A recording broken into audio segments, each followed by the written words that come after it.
వాక్యానికి వెళదాం. కొంతసేపు ఈ పూట దేవుని వాక్యాన్ని మనం ధ్యానిద్దాము. పాటల పుస్తకంలో నుంచి నీతో నా జీవితం సంతోషం అనే పాటని అందరం కలిసి పాడుతూ ప్రభుని స్తుతించి గణపరుద్దాం. నేను ఒక్కడిని పాడడం కాదు, ఇదేమీ నేను ఒక్కడిని పాడుతూ ఉంటే మీరు వింటూ కూర్చోవడానికి కాలయాపన సమయం కాదు, ఇది ప్రార్థనా సమయం. అంచేత అందరూ కూడా కలిసి పాడండి, మనమంతా ప్రభుని స్తుతిస్తాం. మీ గొంతుకు బాగలేదు, స్వరం బాగలేదు అట్లా అనుకోవద్దు. మీ నలిగి విరిగిన హృదయంతో వచ్చే ఆ మాట పాట దేవునికి ఇంపైనది. అంచేత మనం ఆయనను స్తుతిద్దాం, మహిమపరుద్దాం, ఆరాధన చేద్దాం. ఒక చిన్న పాట మనమంతా కలిసి పాడుకొని తర్వాత దేవుని వాక్యానికి మనం వెళ్ళిపోదాం.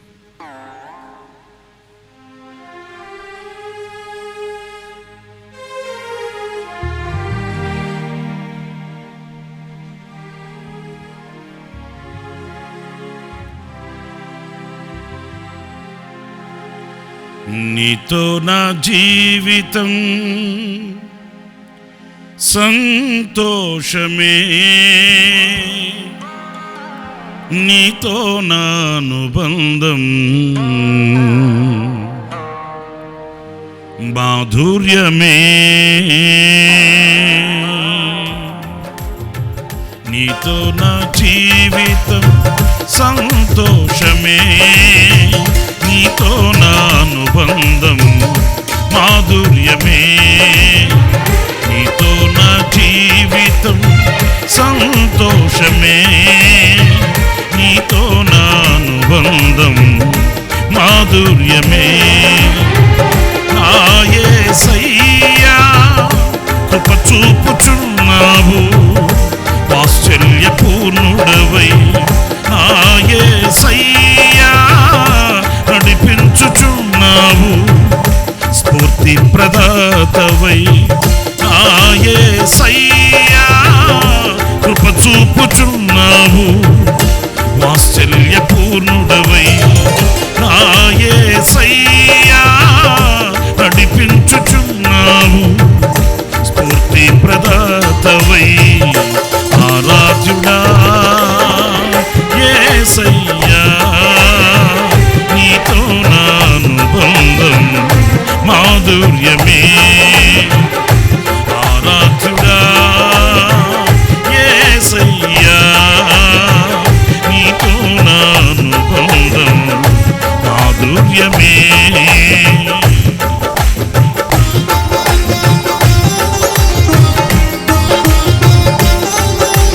స్తోత్రం.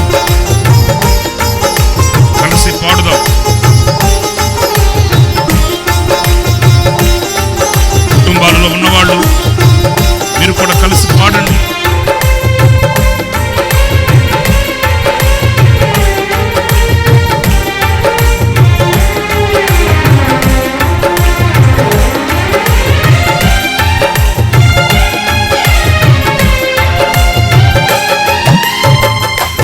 శిఖర ధ్వని గల మార్గమునందు నన్ను స్నేహించిన నా ప్రియుడవు నీవు,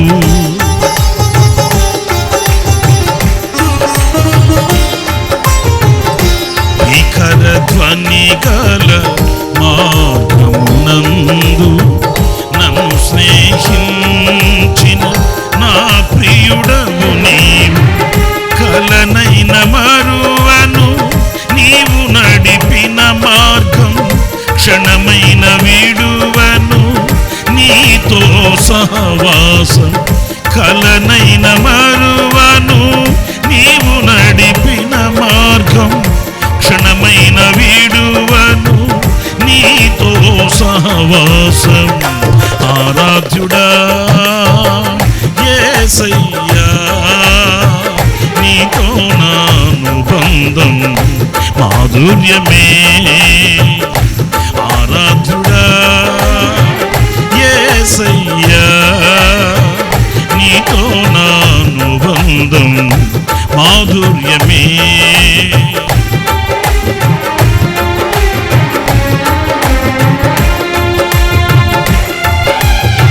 స్తోత్రం.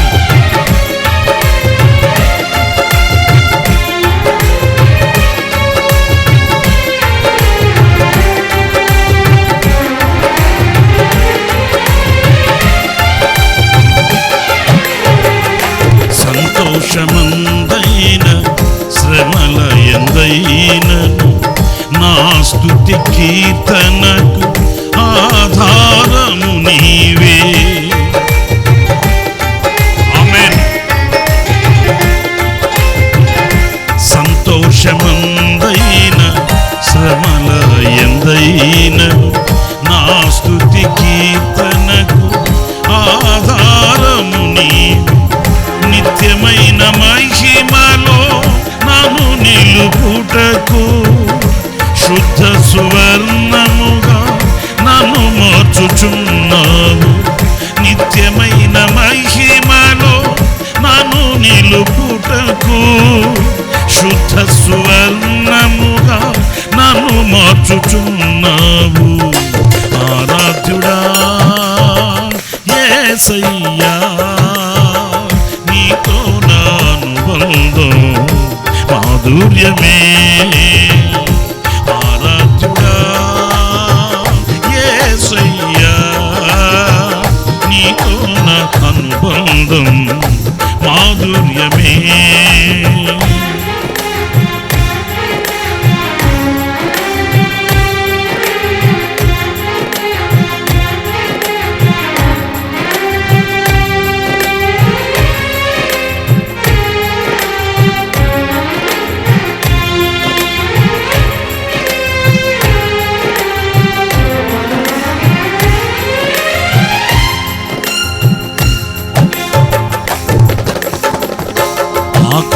ఆకాశమందుండి ఆశీర్వదించితివి, అభాగ్యుడనైన నేను కనికరింపబడి తిని.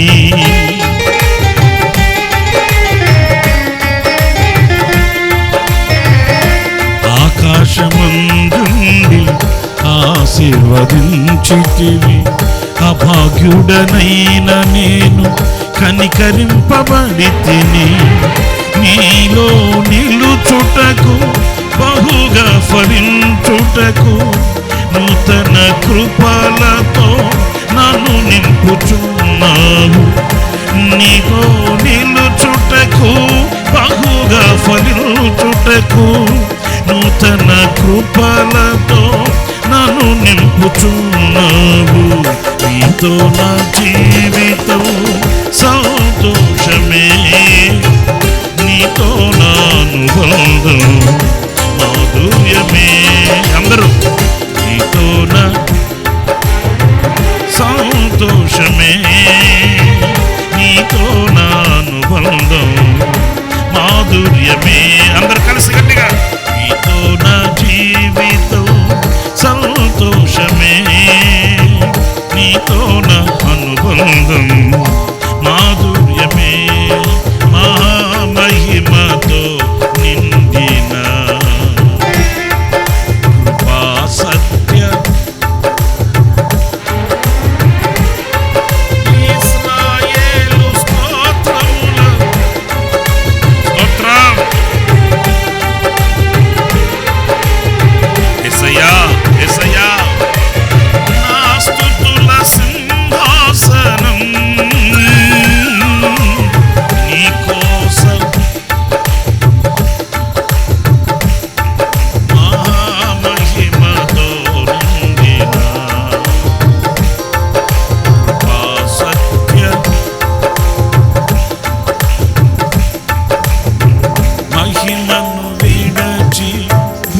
పైకి దిగి వచ్చి కరుణతో నన్ను పిలచి సత్యమును బోధించి చీకటిని తొలగించి వెలుగుతో నింపితివి. మహిమను విడచి భూమి పైకి దిగి వచ్చి నన్ను పిలచి సత్యమును బోధించి చీకటిని తొలగించి వెలుగుతో నింపితివి. అందరూ కలిసి గట్టిగా పాడుదాం.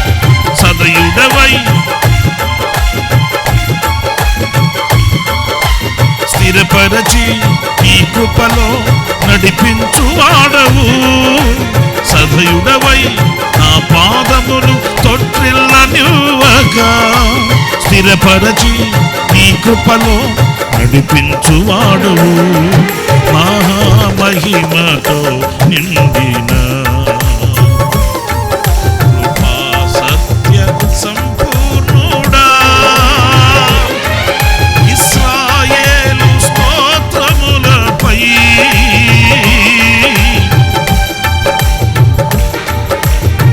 యేసయ్యానికి స్తోత్రం. నా స్తుతుల సింహాసనం నీ కోసమే యేసయ్యా, మహామహిమతో నిండిన కృపా సత్య సంపూర్ణుడా, 10,000లో సుందరుడవు నీవు. ఆమేన్. అపరంజి పాదములు అగ్ని నేత్రములు కలిగిన వాడవు. స్తోత్రం. 10,000లోన గుర్తించదగిన సుందరుడవు నీవు. అపరంజి పాదములు అగ్ని నేత్రములు కలిగిన వాడవు. యేసయ్యా ఉన్నతుడా, మహోన్నతుడా, స్తోత్రం. నిన్ను ఆరాధించెదను. ఉన్నతుడా, మహోన్నతుడా, ఆరాధించెదను. రక్షకుడా, ప్రభాకరుడా, నిన్ను ఆరాధించెదను. ఆరాధింతును, గణపరతును, కీర్తింతును ప్రతినిత్యము. ఆరాధింతును, కీర్తింతును, గణపరతును ప్రతినిత్యము. మరొకసారి ఆరాధింతును, కీర్తింతును, కనపరతును ప్రతినిత్యము. నీవే నీవేనా ఆరాధన, నీవే నీవేనా సంకీర్తన, నీవే నీవేనా, నీవే నీవేనా సంకీర్తన, నీవే నీవేనా ఆరాధన, నీవే నీవేనా సంకీర్తన, నీవే నీవేనా ఆరాధన, నీవే నీవే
thank you load, thank you load, thank you God.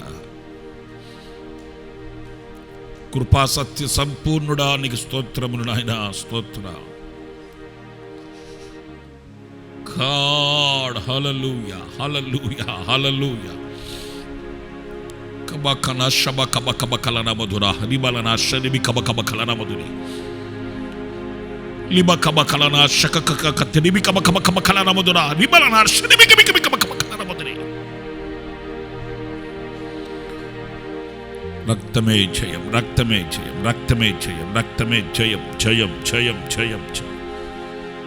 మీకే స్తుతి స్తుతి స్తుతి స్తుతి స్తుతి స్తుతి స్తుతి. ప్రభువా నీకు స్తోత్రములు నాయన. పరిశుద్ధుడా పరిశుద్ధుడా పరిశుద్ధుడా మీకు స్తోత్రం స్తోత్రం స్తోత్రం నాయన. పరిశుద్ధుడా నీకు స్తోత్ర, పరిశుద్ధుడా పరిశుద్ధుడా మీకే స్తుతి స్తుతి స్తుతి. హల్లెలూయా, హల్లెలూయా, హల్లెలూయా, హల్లెలూయా. Jesus, thank you, Master.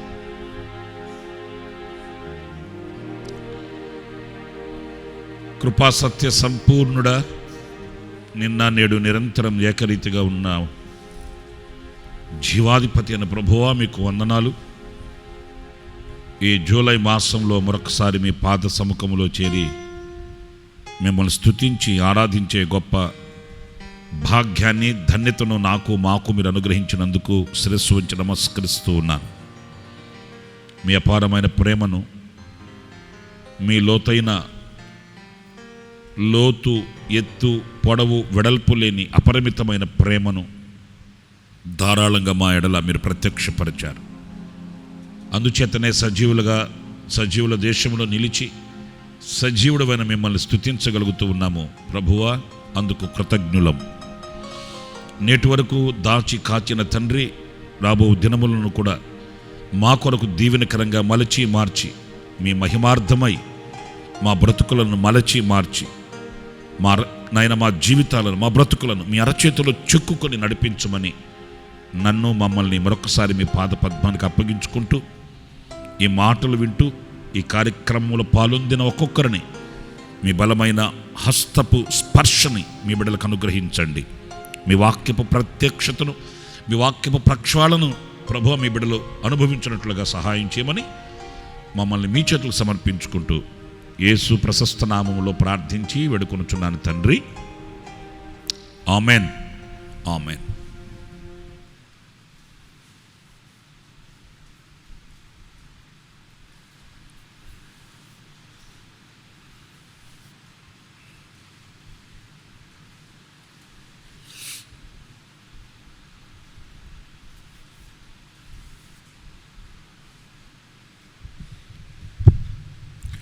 ప్రభు అయిన యేసు క్రీస్తు నామములో మరొకసారి మీకు హృదయపూర్వకమైన వందనాలు తెలియపరుస్తున్నాను. ఈ రాత్రి మరి దేవుని వాక్యాన్ని కొంతసేపు మనం ధ్యానించిన తర్వాత ఆశీర్వాదకరంగా, దీవెనకరంగా మనం సెలవు తీసుకుందాము. ప్రభు మనకు అనుగ్రహించిన ఈ చక్కటి సదవకాశం ఎందరో మరి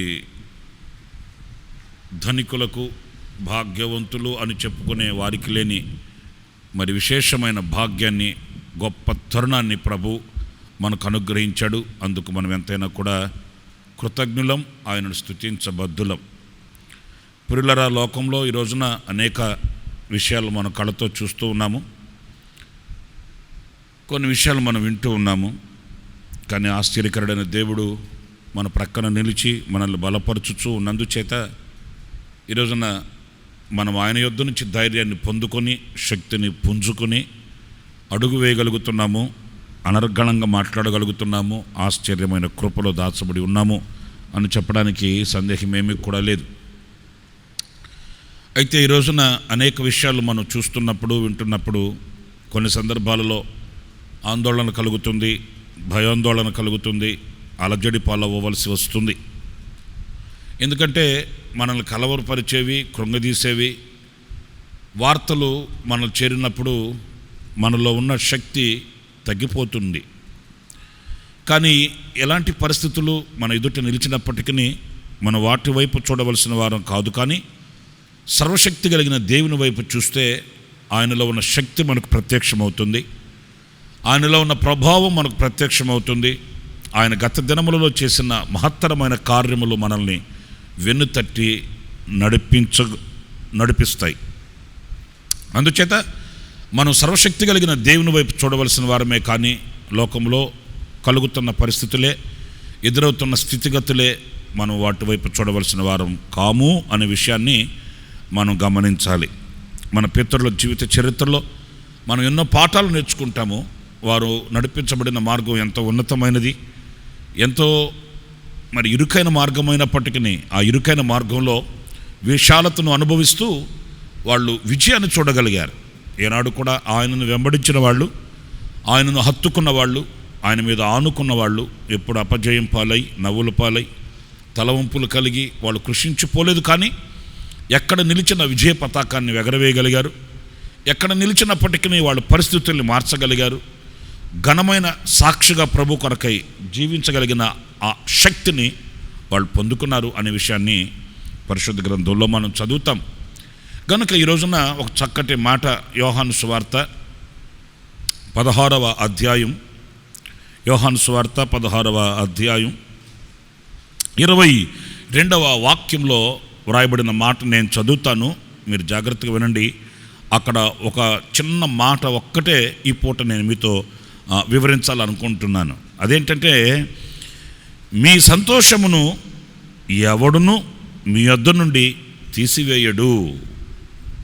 ఆమెన్, ఆమెన్, ఆమెన్.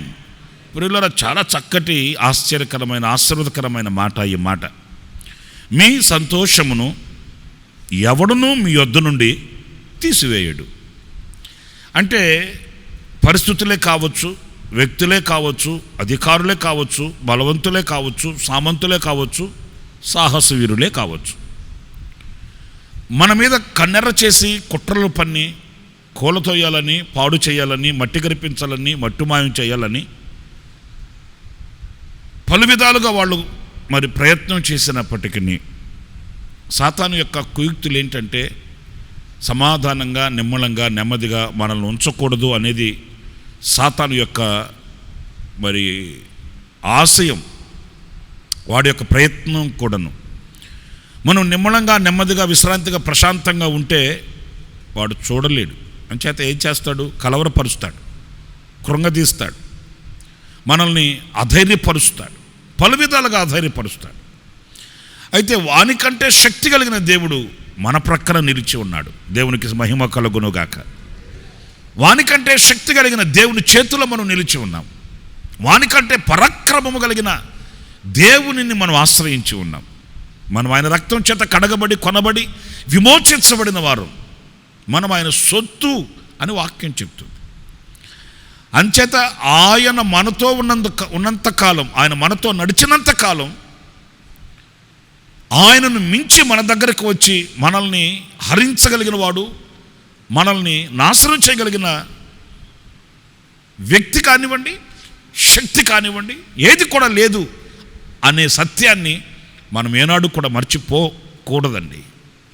ఎందుకంటే మనం ఎక్కువగా విశ్వాసం కంటే అవిశ్వాసానికి ఎక్కువ తావిస్తామండి. ఇది జరుగుతుందా?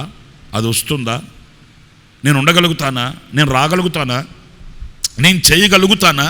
ఇలాంటి ప్రశ్నల వేధింపులో మనం ఊగిసలాడుతూ ఉంటాం.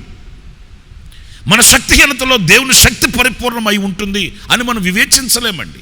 ఎంతకీ మన బలహీనతనే మనం చూస్తాం. పరిశుద్ధ గ్రంథంలో కూడా మన పితరులు కొందరిని చూస్తామండి.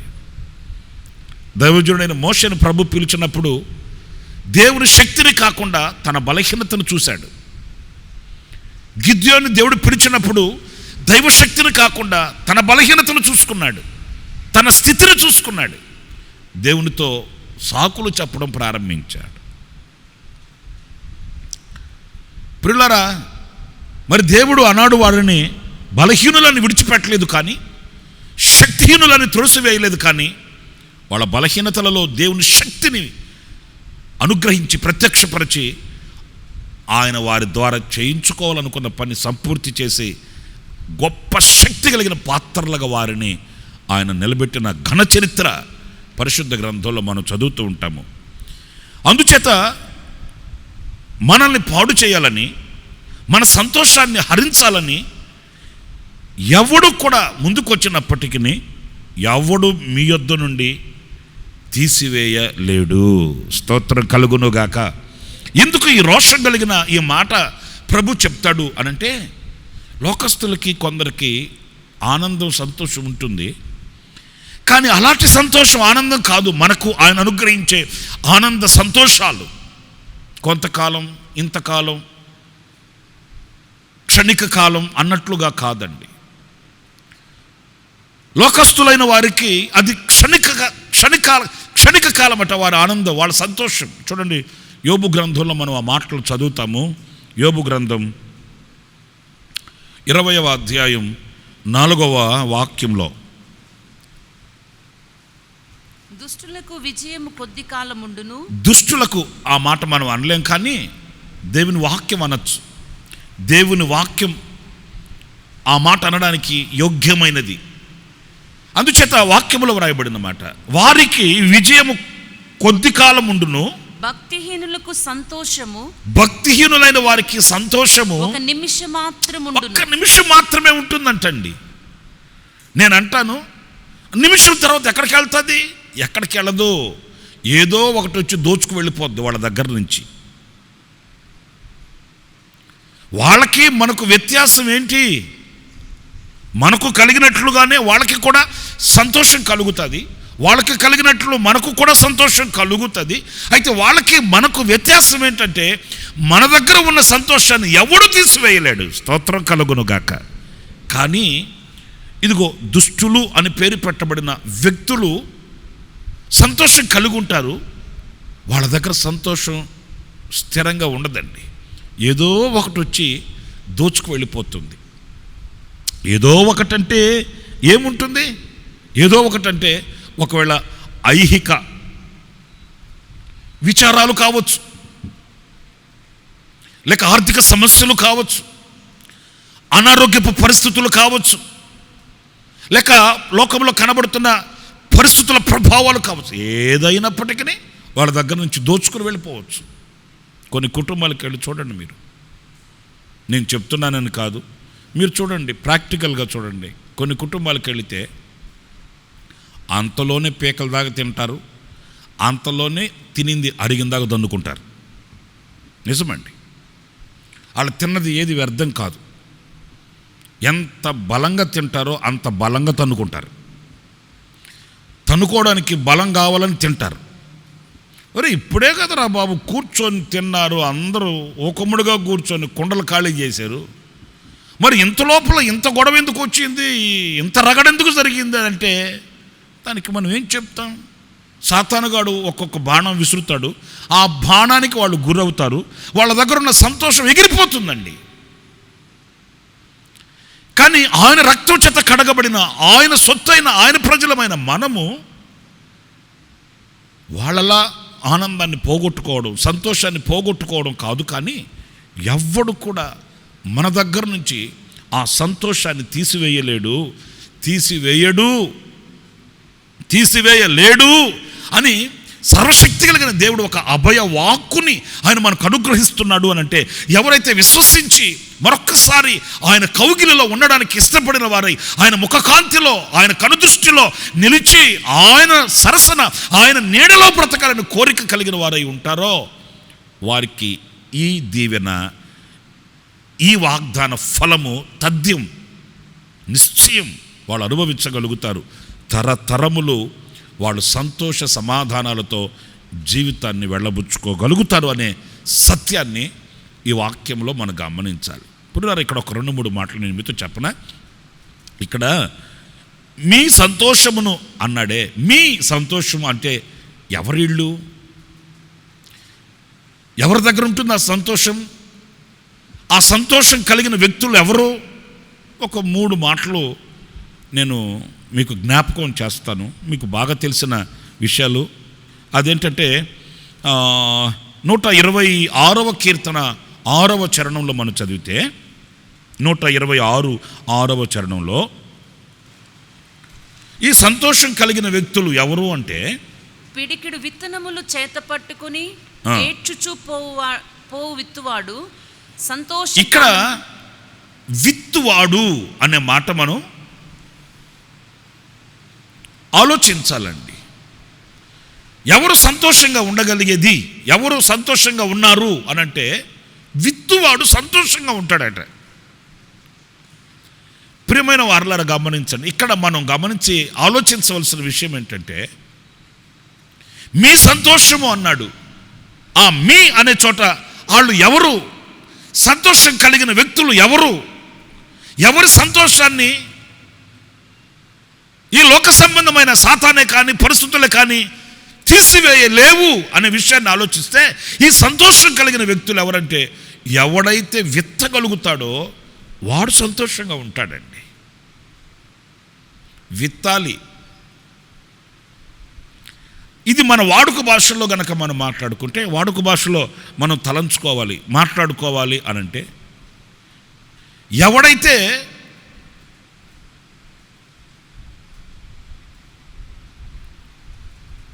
ఇవ్వగలుగుతాడో, చేయగలుగుతాడో,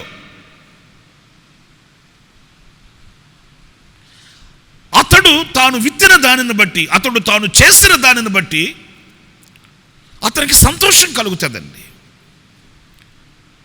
అంటే ఒక సంతోషం మన హృదయంలో, ఒక ఆనందం మన హృదయంలో, ఎలాంటి పరిస్థితుల్లో, ఎలాంటి చిక్కు సమస్యల్లో, ఎలాంటి క్లిష్ట పరిస్థితుల్లో, ఎలాంటి బడబాగ్నిలోనైనా మనం ఆనందంగా సంతోషంగా ఉండగలగాలంటే మనం విత్తిన ప్రజలమై ఉండాలండి. అంటే మనం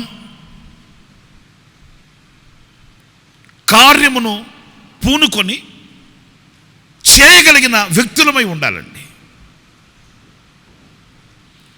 నేను ప్రత్యక్షంగా కొన్ని కుటుంబాల్లో కొందరిని నేను చూశానండి. నేను ఈ రోజున ఈ విషయంలో సాక్షిగా చెప్పాలంటే, వాళ్ళు ఎప్పుడు చూసినా ఎప్పుడు కళకళలాడుతుంటారు, సంతోషంగా ఉంటారు, ఆనందంగా ఉంటారు, ఒకరినొకరు పలకరించుకుంటుంటారు. తల్లి పిల్లలు, తండ్రి పిల్లలు, భార్య భర్త, ఇక ఇరుగు పొరుగు, పక్కింటోళ్ళు, ఎదురింటోళ్ళు, రక్త సంబంధికులు, వీళ్ళందరూతో ఎంతో సమాధానంగా, ఆనందంగా, ఆహ్లాదకరంగా ఆ ముఖాల్లో ఎప్పుడు జీవకళ కనిపిస్తుంటుంది. అలాంటి వారిని ఎందుకు వీళ్ళు ఇంత సంతోషంగా ఉన్నారు, వీళ్ళకి ఏమైనా ఆస్తులు ఉన్నాయా, అంతస్తులు ఉన్నాయా, భోగభాగ్యాలు ఉన్నాయా, బ్యాంక్ అకౌంట్లు ఉన్నాయా, ఏంటి వీళ్ళ ఆనందానికి కీలకం ఏంటి అని ఒకరిని ఇద్దరిని నేను పరీక్షగా గమనించినప్పుడు, నేను గమనించడం మాత్రమే కాదు, వాళ్ళని అడిగి తెలుసుకున్న విషయాలు కూడా నేను మీతో చెప్పాలంటే, వాళ్ళు చెప్పిన అనుభవం ఏంటంటే, మాకు వెనక ముందు ఆధారాలు లేక సంపదలు ఇవి కాదండి, మేము ఎప్పుడు ప్రభువుని స్తుతించడం, ఆయనను ఆరాధించడం, ఏ స్థితిలో ఉన్నా ఆ స్థితిలో సంతృప్తిగా ఉండుటకు మేము ఆయనను మహిమపరచడం, ఘనపరచడం, ఆయనను ఆరాధించడం మేము నేర్చుకున్నాం. ఆ విత్తిన దానిని బట్టి మా హృదయంలో ఈ రోజున తొలగని, మమ్మల్ని వీడని ఆనందం మమ్మల్ని ఏలుబడి చేస్తుంది అని చెప్తారండి. చాలామందికి తెలియక ఆనందంగా, సంతోషంగా, సమాధానంగా, ఆహ్లాదకరంగా బ్రతకాలంటే ఈ లోకాన్ని కూడగట్టుకోవలేమో, మూటగట్టుకోవలేమో, లేక ఈ లోకంలో ఉన్న ఉన్నతమైనటువంటి పదవులను అధిగమించాలేమో, అధిష్ఠించాలేమో అని వాటి కొరకు ప్రయాసపడతారండి. వాళ్ళు దాని కొరకు విత్తారు కనుక ఈ లోక సంబంధమైన క్షణికమైన అల్పమైన సంతోషం వాళ్ళ హృదయాలలో ఉంటుంది. అది ఎప్పుడు వాళ్ళని విడిచిపెట్టి వెళ్ళిపోతుందో వాళ్ళకి తెలియట్లేదు. కానీ ఒక ఆత్మ సంబంధమైన వ్యక్తి దేవుని సన్నిధిలో అతడు గనక విత్తగలిగిన వాడైతే, ఏం విత్తాలి దేవుని సన్నిధిలో?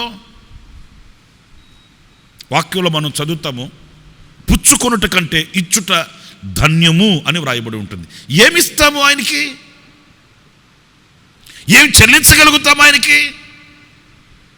విత్తగలిగిన వాడు అని అంటే మన సంపదను తీసుకుని వచ్చి దేవుని సన్నిధిలో విత్తాలి అని విత్తుతామా, లేకపోతే మనకున్నటువంటి వాటిని అర్పణలుగా తీసుకుని వచ్చి ఆయన పాదాల దగ్గర పెడతామా? ఎంత ఇచ్చి ఎంత చేసి ఆయనను సంతృప్తి పరచగలుగుతాము? ప్రియ దేవుని బిడ్డలారా, వాక్యం మనకు బాగా తెలుసు. బలులు, అర్పణలు, కానుకలు అనే దానికంటే కూడా మనం హృదయపూర్వకంగా ఆయనను స్తుతించే ఆ స్తుతి సింహాసనమందు ఆయన ఆసీనుడై ఉండే దేవుడండి. మనం ఎప్పుడైతే ఆయన సన్నిధిలో స్తుతి అనే విత్తనాన్ని, ఆయనను ఆరాధించే ఆరాధన అనే విత్తనాన్ని, ఆయనను మహిమపరిచే అనే ఘనత అనే విత్తనాన్ని ఆయన సన్నిధిలో మనం విత్తగలుగుతామో, ఆ విత్తగలిగిన వ్యక్తి, కొందరు చూడండి వాళ్ళ కన్నీళ్లలోనే ఉంటారండి. ఇక్కడ మనం గమనిస్తే కన్నీళ్లతో విత్తువాడంట. అసలు మీ సంతోషాన్ని ఎవడు మీ యొద్ద నుంచి తీసివేయలేడు అనే వాక్యం దగ్గర ఆ పై వాక్యంలో మనం చదివితే 21వ వాక్యంలో అక్కడ ఒక చక్కటి మాట ఉంటుంది చూడండి. స్త్రీ ప్రసవించినప్పుడు ఆమె గడియ వచ్చెను గనుక ఆమె వేదన పడును. వేదన ఉంటుంది ఆమెకి.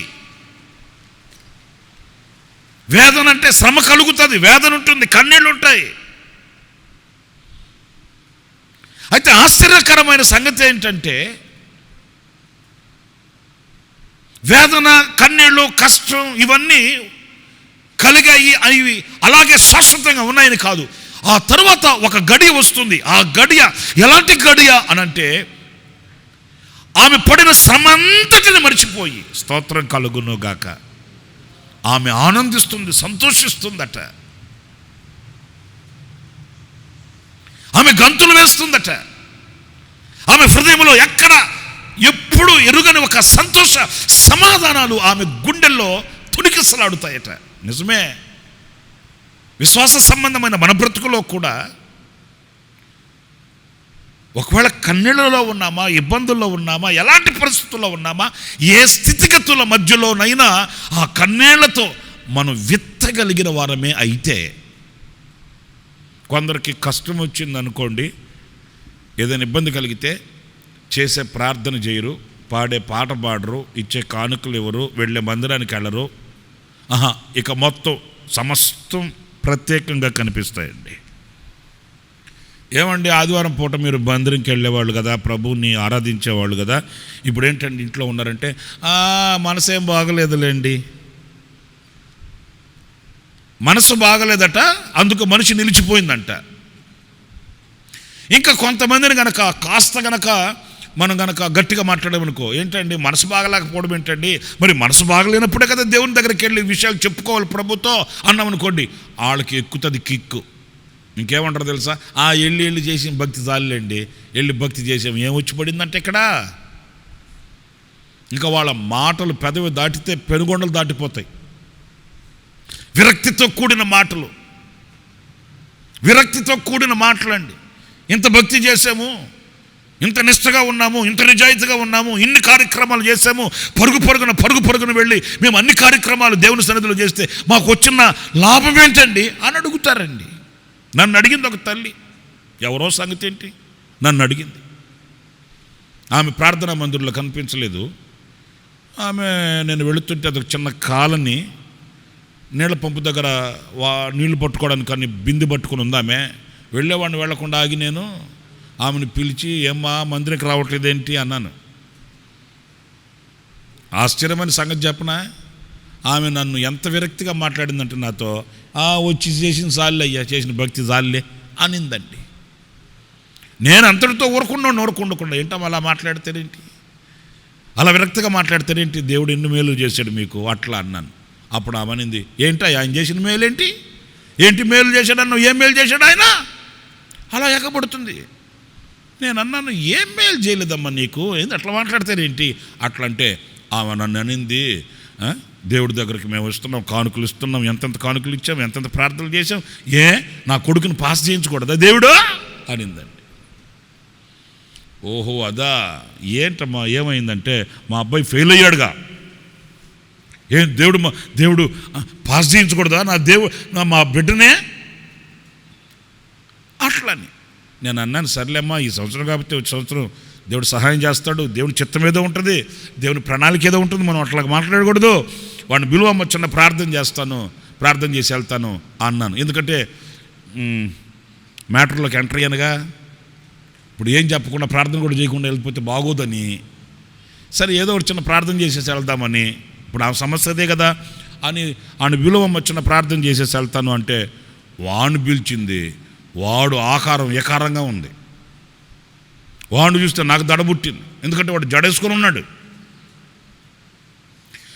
వేసుకున్నాడులే జడ, వాడు జడ ఆడిష్టం కదా అనుకుంటే అంతటితో ఊరుకున్నాడు. వాడిని బాగా దగ్గరకు వచ్చిన తర్వాత చూస్తే వాడు చెవులకు పోగులు కుట్టించుకో ఉన్నాడు, పోగులు వేసుకో ఉన్నాడు, కాళ్ళకు గజ్జలే లేవు.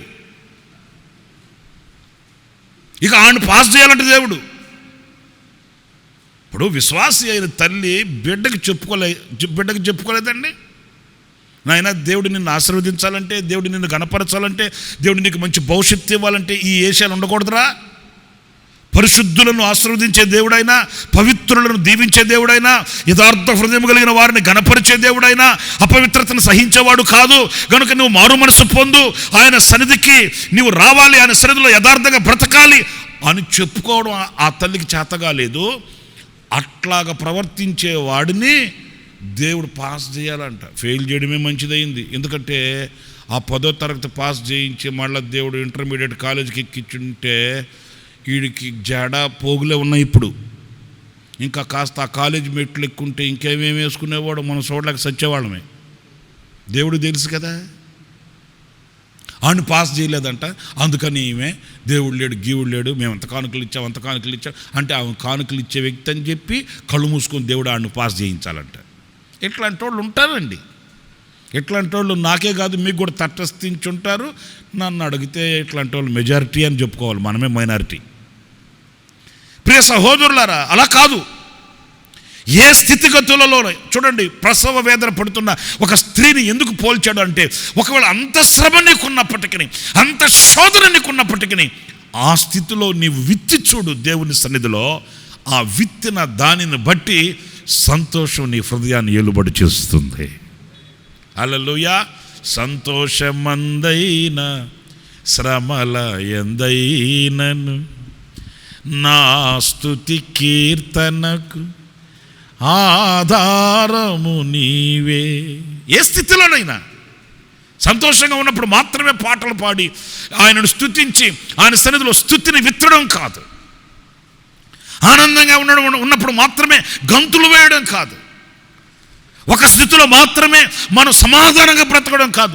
ఏ స్థితిగతుల మధ్యలోనైనా మనం వెళుతున్న మార్గంలో ఎలాంటి పరిస్థితులు మనకు ఎదుటిగా నిలిచినప్పటికీ ఆ స్థితిలో మనం విత్తగలిగిన వారమే అయితే మనం సంతోషం కలిగిన వారమై ఉండగలుగుతాము అనే విషయాన్ని మనం పరిశుద్ధ గ్రంథంలో చూస్తామండి. ఇంకొక మాట, మీరు లోకాసువార్తలో బాగా తెలిసిన మాట, ఇంకొక మాట కూడా చదవండి. 15వ అధ్యాయం 6వ వాక్యం. 15వ అధ్యాయం 6వ వాక్యంలో, మీరు నాతో కూడా సంతోషించుడి, తప్పిపోయిన నా గొర్రె దొరికినదని వారితో చెప్పును కదా. అంటే ఈ సంతోషం కలిగిన వ్యక్తి ఎవరు అనంటే, తప్పిపోయిన దానిని మరల పొందుకున్న వ్యక్తి. మనందరికి బాగా తెలిసిన విషయమే. నేను ఇంకా చాలా విషయాలు మీతో చెప్తాను, జాగ్రత్తగా వినండి.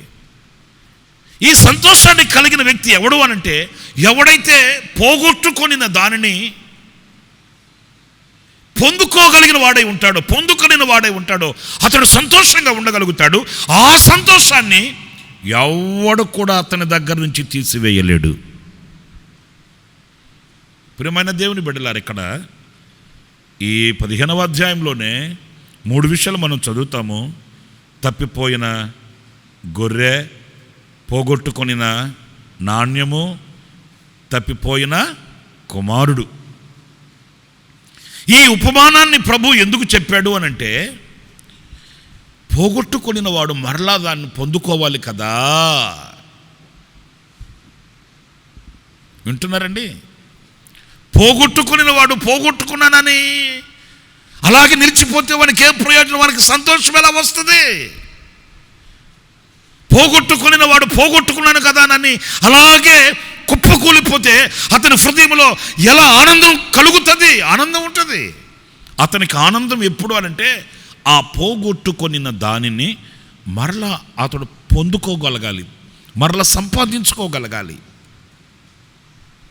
10 నాణ్యాలలో ఒక నాణ్యం పోయింది. ఆఫ్టర్ ఆల్ ఒక్క నాణ్యమే కదా, పోనీ 9 ఉన్నాయి నా దగ్గర అనుకున్న వ్యక్తికి ఈ భాగ్యం లేదండి.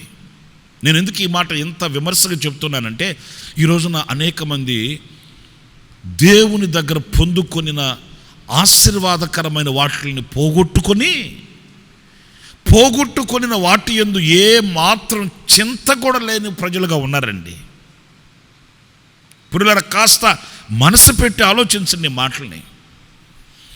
పోగొట్టుకొనిన వాటి విషయమై కాస్తైనా కూడా చింత కూడా లేదండి. ఒకవేళ మీరు అడగచ్చు, నేనేం పోగొట్టుకున్నానండి? తాళం వేసి పెట్టాను కదా బీరువాకి, బీరువాలో పెడితే ఏ నాటికైనా ఏమొచ్చి ఏం పైన పడుతుందని చెప్పి లాకర్లో పెట్టాను కదా, మరి నేనేం పోగొట్టుకున్నానండి అంటారేమో. మీరు బంగారుని లాకర్లో పెట్టారేమో, లేకపోతే డబ్బు తీసుకెళ్ళి బ్యాంకులో పెట్టారేమో. నేను వాటి విషయం అడగట్లేదు, కానీ నీవు దేవుని దగ్గర పొందుకొనిన అభిషేకం,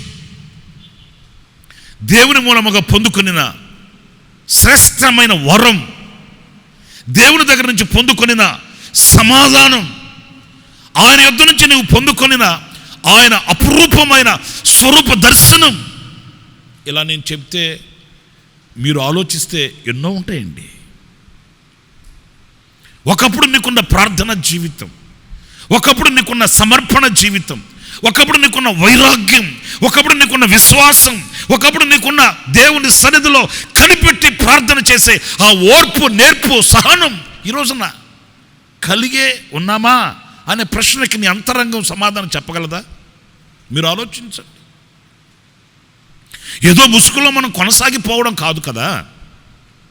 ఒక్కసారి సిలువ కాటాలో మనం నిలబడి నన్ను నేను చూసుకోగలిగితే, నన్ను నేను చూసుకోగలిగితే, నన్ను నేను విమర్శించుకోగలిగితే దీనికి నా అంతరంగం సమాధానం చెప్పాలండి. ఎందుకంటే పోగొట్టుకునేది కూడా మనం గ్రహించలేని వారమే అయితే పెను ప్రమాదం ముంచుకొస్తుంది. శాంసన్ చరిత్ర మనందరికీ తెలుసు. అతడు ఏం పోగొట్టుకున్నాడో అతనికి తెలియకుండా, అతను పోగొట్టుకున్నాడు అతనికి అర్థం కాకుండా ఊపుతున్నాడు, ఊపుడు తల ఊపుతున్నాడు. ఇంకా అతనికి ఆ ప్రభావం ఉంది అనుకుంటున్నాడు, ఇంకా శక్తి అతనిలో ఉందనుకుంటున్నాడు. ఎప్పుడు తెలిసింది తన ప్రభావం తనలోంచి విడిపోయిందని, తన శక్తి తనలో లేకుండా పోయిందని ఎప్పుడు తెలిసిందో తెలుసండి? ఫిలిస్తీయుల చేతికి దొరికిపోయిన తర్వాత తెలిసిందండి. చాలా ప్రమాదకరమైన పరిస్థితి.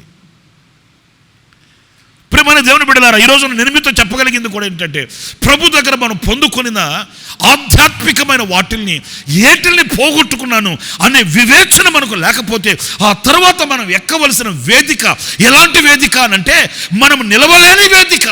అది మనకు కష్టతరమైన వేదిక. ఆ స్థితి మనకు రాక మునిపే మనం పోగొట్టుకున్నవి ఏవో, వరమా, ఫలమా, ప్రార్థన, ప్రాకారమా, సమాధానమా, లేక దేవుని రాజ్యమా, ఇవన్నీ ఒక్కొక్కటిగా మనం విమర్శించుకొని ఆలోచించుకొని ఆ పోగొట్టుకునిన దానిని గనక మరలా ప్రార్థన చేసి ప్రభు దగ్గర పశ్చాత్తాప్తులమై ప్రభు దగ్గర కన్నీళ్లు కార్చి ఆ పోగొట్టుకొనిన దానిని మరలా మనం గనక ప్రభు సహాయము వలన మనం ఎప్పుడైతే పొందుకుంటామో, ఆ పొందుకొనిన వాని హృదయంలో నివసిస్తుందట ఈ ఆనంద సంతోషం. దానిని ఎవడు కూడా వాని యొద్ద నుంచి తీసివేయలేడు అని వాక్యం చెప్తుంది. వాణి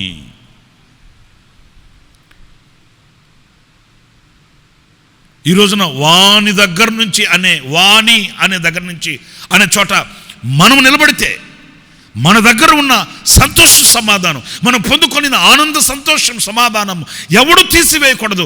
మనం సంతోషంగా ఆనందంగా ప్రభు సన్నిధిలో బ్రతకాలని ఆశ మనకు కలిగితే, ఈ రోజున నేను కలిగి ఉండవలసిన వాటిని కలిగి ఉన్నానా, పోగొట్టుకొని పర్వాలేదు లేనని చలామణి అయిపోతున్నానా అనే విమర్శలోనికి ఈ నెల మొదటి దినాన ఈ మొదటి సందేశంలోనే మనం కాస్త వివేచన జ్ఞానం కలిగి యోచించుకొని కాస్త మన మనసుకి పాటు నేర్పి మనం ఆత్మ దీపం వాక్యపు దీపం చేత మనల్ని మనం పరిశీలించుకొని విమర్శించుకొని ఒక్కసారి గనక ఆ పోగొట్టుకుని వాటి విషయమై చింతించి ప్రభు దగ్గర మరలా వాటిని పొందుకొని మన జీవితపు అనుభవం ఎలా ఉండాలి అనంటే అది మన నెత్తి మీద నిత్యానందం ఉండునట్లుగా సంతోషంతో ఆనందంతో ప్రభువుని సేవించడి ప్రజలుగా మనం మార్చబడగలగాలి అనే విషయాన్ని మనం మర్చిపోకూడదండి.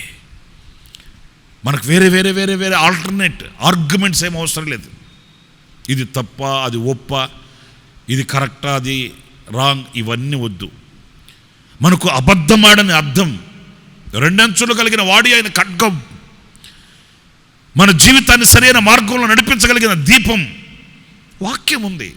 వాక్యంతో మనం సరిపోల్చుకొని సరిచూసుకొని నేను పోగొట్టుకున్నాను ప్రభువా, నాకు మరొక్కసారి కనికరం చూపించి నాకు దయచేయమని అడిగితే నిశ్చయముగా ఆయన మనకు కృపనిస్తాడు.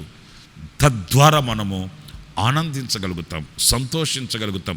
అలా పొందుకొనిన వ్యక్తి సంతోషించగలిగిన వ్యక్తి అని మనకు ఈ వాక్యం చెప్తుంది. ఇంకొక మాట కూడా మనకు బాగా తెలిసింది, హెబ్రీ పత్రికలో మనం చదువుతామండి. హెబ్రీ పత్రిక 12వ అధ్యాయం 2వ వాక్యం బాగా మనకు తెలిసిన వాక్యమే. అందులో మనం గమనిస్తే ఆయన తన ఎదుట ఉంచబడిన ఆనందము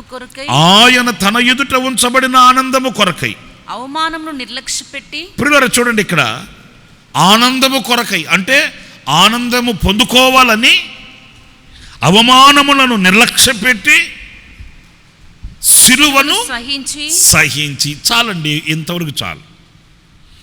ఎవరి హృదయంలో ఆనందం ఉంటుంది, ఆ ఆనందం సంతోషం కలిగిన వ్యక్తి ఎవరు అనంటే, ఎవరైతే సిలువను సహించగలుగుతాడో ఆ వ్యక్తి సంతోషించగలుగుతాడండి.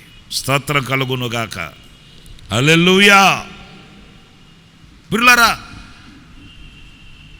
డబ్బులు ఖర్చు పెట్టి వినోదాల కొరకు విహారయాత్రల కొరకు వెళితే ఆ డబ్బులు అయిపోయేంత వరకే ఆ ఆనందం, ఆ సంతోషం ఉంటుంది. ఆ తర్వాత మరలా అప్పులలో వచ్చి ఇంటి దగ్గర నిలబడ్డప్పుడు సిగ్గుతో తలదించుకోవాల్సిన పరిస్థితులు వస్తాయండి.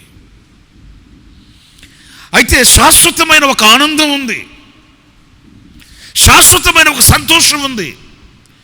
ఇది ఎలా కలుగుతుంది అనంటే, ఏ వ్యక్తి అయితే ఆ సిలువను సహించగలుగుతాడో, సిలువ అనే చోట దేవుని చిత్తం అని మనం గ్రహించాలండి. ఒకవేళ శిక్ష అనేది ఒక శిక్షా స్మృతికి సంబంధించింది కావచ్చు, సిలువ అనేది ఒక దోషికి నియమింపబడిన శిక్షాస్మృతి కావచ్చు. కానీ ఆ సిలువ యేసు క్రీస్తుకి ఎలా అప్పగింపబడింది అనంటే అది దేవుని చిత్తం. అంటే సిలువ అనేది దేవుని చిత్తం. ఆయన పాపం చేసి సిలువ వేయబడలేదు. ఆయన పాపం చేసి సిలువలో ఆయన ప్రాణం పెట్టవలసి వచ్చింది కాదు. దేవుని చిత్తమును బట్టి, దేవుని చిత్త ప్రకారం ఆయన సిలువను భరించవలసి వచ్చింది, సహించవలసి వచ్చింది.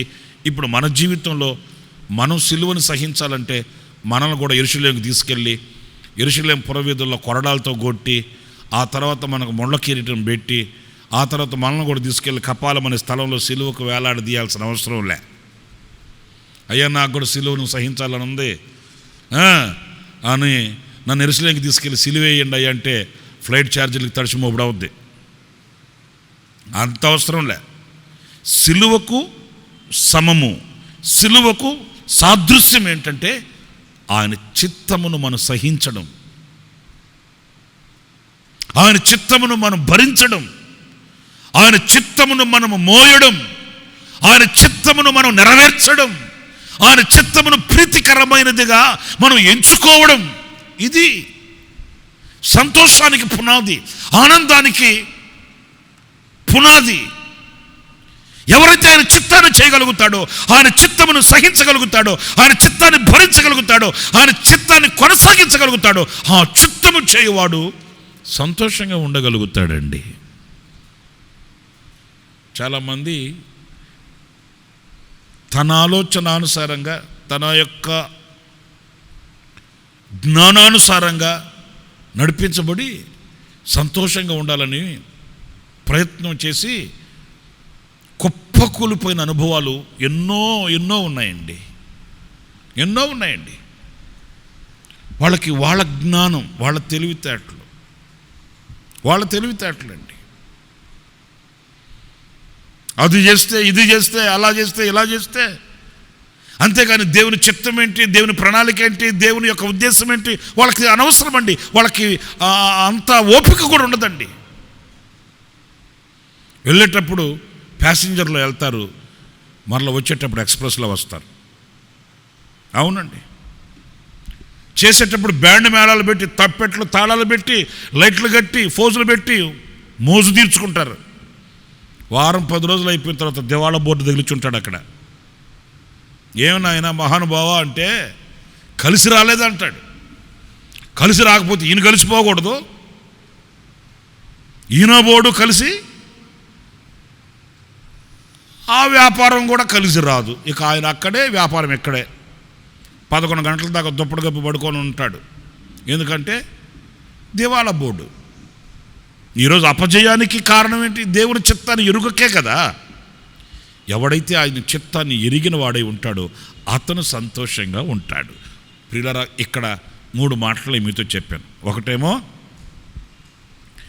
విత్తువాడు, రెండేమో పొందుకొనినవాడు, మూడేమో సహించినవాడు, సంతోషం కలిగిన వాడు. అయితే వాని దగ్గర నుంచి, వానిలో ఉన్న ఈ సంతోషం, ఈ ఆనందం ఎవడు కూడా తీసివేయలేడు అన్నాడే. ఏ ఆనందం అది? ఏ సంతోషం అది? ఇప్పుడు విత్తిన వాణి, లేక పొందుకొనిన వాణి, లేక సహించిన వాని హృదయంలో ఉన్న ఆనందం ఏ ఆనందం? తరతరాలకి నేను కూర్చిపెట్టుకున్నాను, తరతరాలకు దాచిపెట్టుకున్నాను, నా ప్రాణమా తిను, తాగు, సంతోషించు, సుఖించు అనే ఆనందమా? లేక ఒంటి నిండా బలం ఉంది, చేతి నిండా డబ్బు ఉంది, కంటి నిండా జనం ఉన్నారు, ఏం కొదువేమీ లేదు గనుక నా శరీరమా, నా ప్రాణమా, నా అంతరంగమా తిను, తాగు, సుఖించు అనే ఆనందమా? మరి ఏంటి వాని హృదయంలో ఉన్న ఆనందం? ఎలాంటి సంతోషం? ఇంకొక 2-3 మాటలు కూడా చెప్తానండి. జాగ్రత్తగా మీరు ఆ మాటలు వినండి. అపోస్తలుల కార్యాల గ్రంథం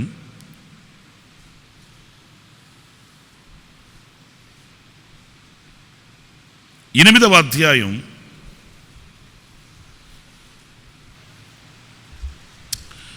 7-8 వాక్యాలు చదువుతారండి. అనేకులను పట్టిన అపవిత్రాత్మలు పెద్ద కేకలు వేసి వారిని వదిలిపోయెను. విడుదల కలిగిందండి. పక్షవాయు గలవారును, కుంటివారును అనేకులు స్వస్థత పొంది, రోగాలతో ఉన్న వాళ్ళు స్వస్థత పొందారు. 2 విషయాలు ఇక్కడ మనం గమనిస్తామండి. ఒకటి, అనేకులను పట్టి ఉన్న అపవిత్రమైన ఆత్మలు పోయాయి. స్తోత్రం కలుగును గాక. అపవిత్రమైన ఆత్మలు, అన్క్లీన్ స్పిరిట్స్.